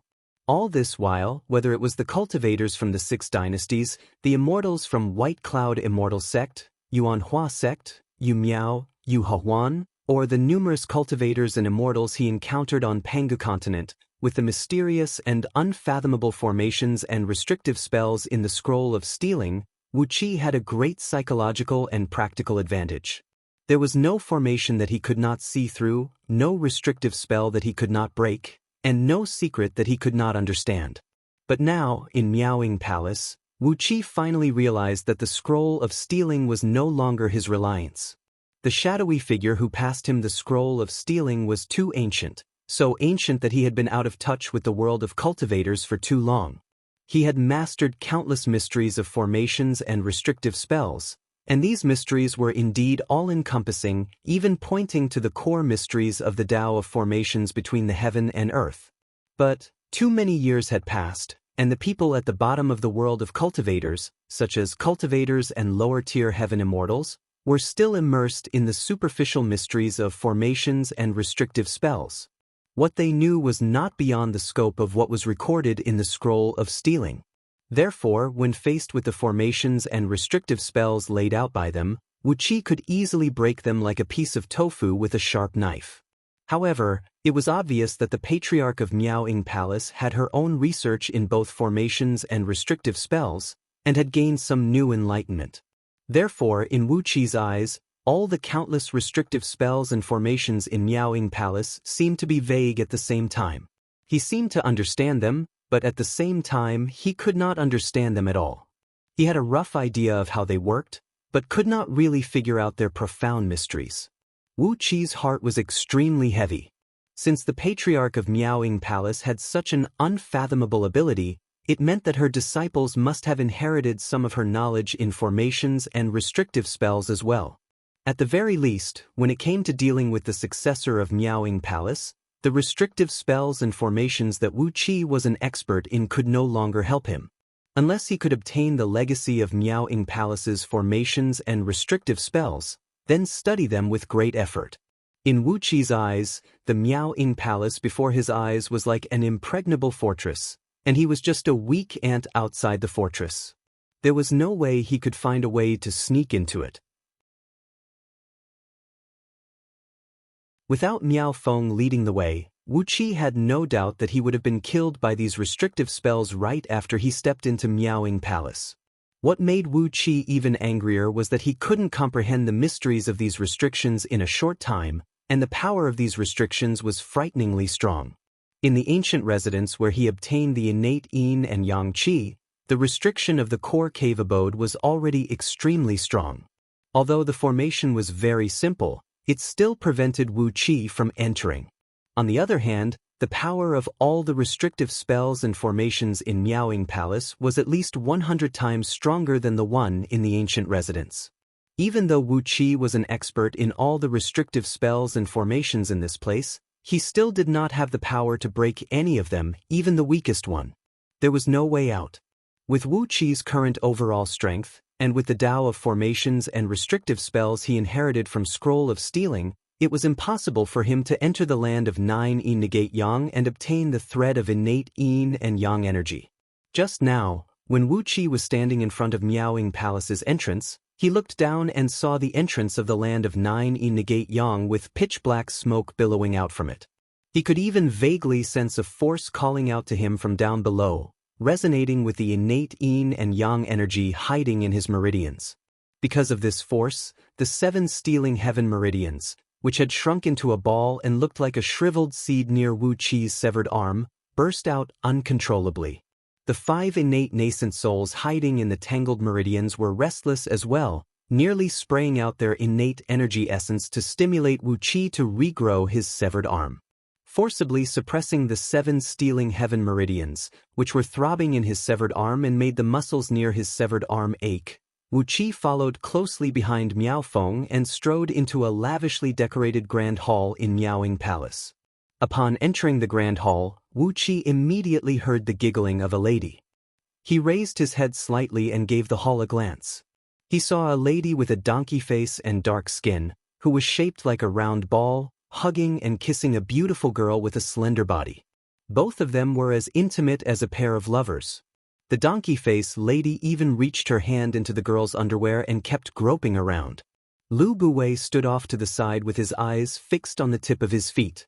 It was as if he was standing in a deserted wasteland, and the enchanting scene around him did not exist at all. All of a sudden, the girl's underwear slid down, revealing a pair of slender, well-proportioned, fair and tender legs that looked like they were glowing in the sun. The girl spread her legs apart, revealing 3 inches below her navel. A boundless sensual charm immediately came rushing at Wu Qi's face. Wu Qi quickly bowed his head and calmed his mind in an instant. Even the speed of his heartbeat did not change at all. The donkey-face lady, Goddess Miao Exin, smiled satisfyingly. She patted the girl's buttocks, then loosened her grip and let go of the girl. She spread her legs like a man and sat on a soft chair, glaring fiercely at Wu Qi. Miao Feng giggled. Twisting her hips, she came next to Goddess Miao Exin and said in a sweet voice, "Goddess, you only know how to spoil Miao Yu. Fenger has just gone out for a while, and Miao Yu has already come to seduce Goddess. Fenger will never let her do that." Goddess Miao Exin laughed out loud. With one swift move, she wrapped her arms around Miao Feng's waist and planted a few kisses on her face.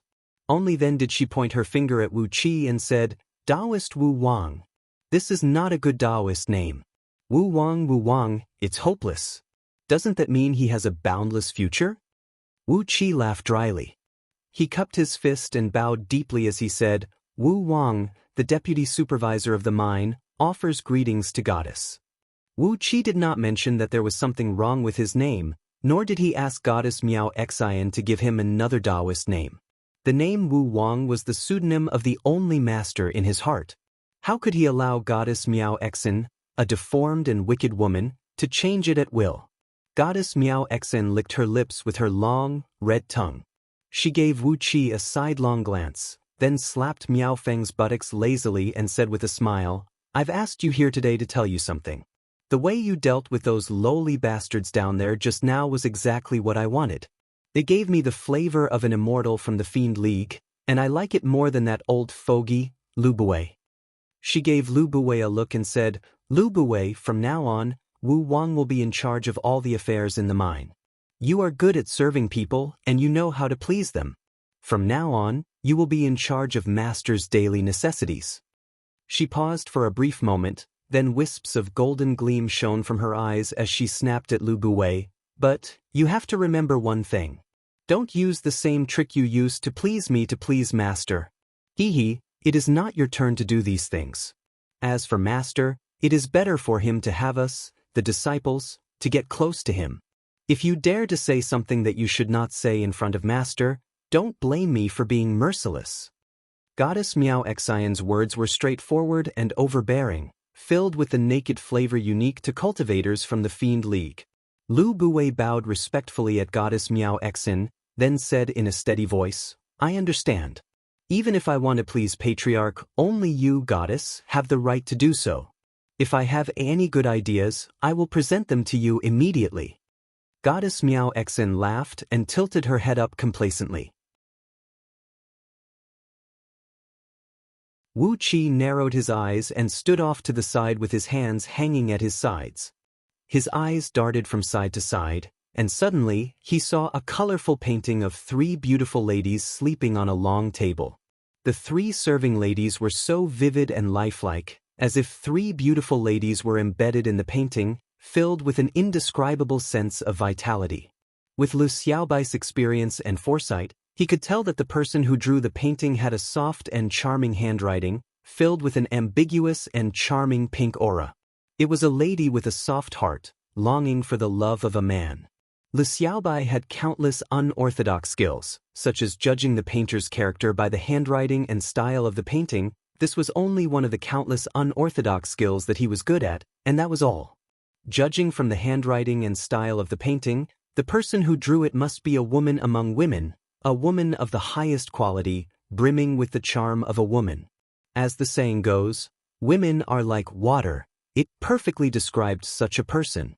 When Goddess Miao Xian saw that Wu Qi was studying the painting, she could not help but smile and ask, "Wu Wang, what do you think of this painting?"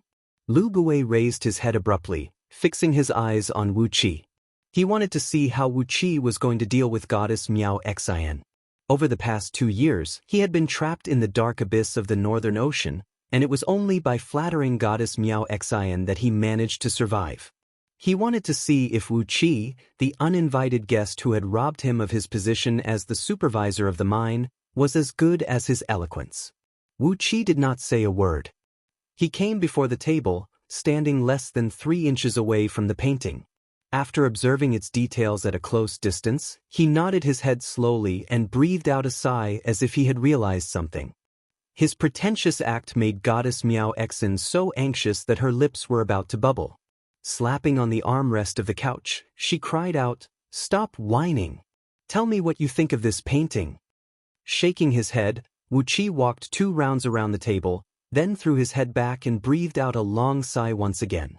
A fierce gleam shone in Goddess Miao Xian's eyes as she snapped, "Tell me, what do you think of this painting?" Without batting an eyelid, Lu Bui looked at Wu Qi, a faint smile spreading across his face. After a brief moment of silence, Wu Qi turned to give Goddess Miao Xian a look. After a brief moment of pondering, he threw his head back and said with a sigh, "It's a good painting. Unfortunately, the person is even better. The person who painted this painting is truly a woman among women, the finest of all women." A dead silence reigned the great hall. Lu Bui bowed his head and did not say a word. Miao Feng and Miao Yu bowed their heads as well, while Goddess Miao Xian was staring blankly at Wu Qi, blinking her eyes. No one knew what was going through her mind. After a full 10 minutes, Goddess Miao Xian breathed out a long sigh, shook her head, and said with a bitter smile, "Wu Wang, I really wish I could kill you with one palm strike." Wu Qi cupped his fist at Goddess Miao Xian and said in a panicked manner, "Why do you say that, Goddess?" Goddess Miao Xian remained silent for a long while. Finally, she waved her hand and said coolly, "Never mind, I'm not going to argue with a bunch of ants like you." Upon seeing the ever-changing expression on Goddess Miao Xian's face, Wu Qi and Lu Bui dared not to say another word, and hastily left the Great Hall. Right after they left the Great Hall, Goddess Miao Xian suddenly cried out in a deep voice, "Wu Wang, did you destroy all your magical items during the battle with that enemy?" Wu Qi was taken aback. He quickly turned his head and answered, "Goddess Miao Xian is right. Wu Wang did not even have a flying sword with him." Goddess Miao Xian remained silent for a brief moment, then waved her hand and said with a sigh, "Miao Feng, bring him to the storeroom and pick 2 defensive items for him. I'm tired today." Miao Feng walked out of the Great Hall with a blank expression, her head filled with confusion. The door closed behind her. Very soon, the sound of Goddess Miao Xian and Miao Yu playing with each other could be heard echoing out from the Great Hall. Lu Bui stared at Wu Qi with a gloomy expression. Upon sensing his gaze, Wu Qi suddenly turned his head and gave him a faint smile. "You're tuning in to the Passion Pages YouTube channel. We're so grateful for your support, and don't forget to subscribe to join us on this incredible journey through captivating stories. Your generosity through donations truly makes a world of difference, as it's the primary source of revenue that allows me to expand and enhance this channel for you. Thank you from the bottom of my heart for being a part of this adventure.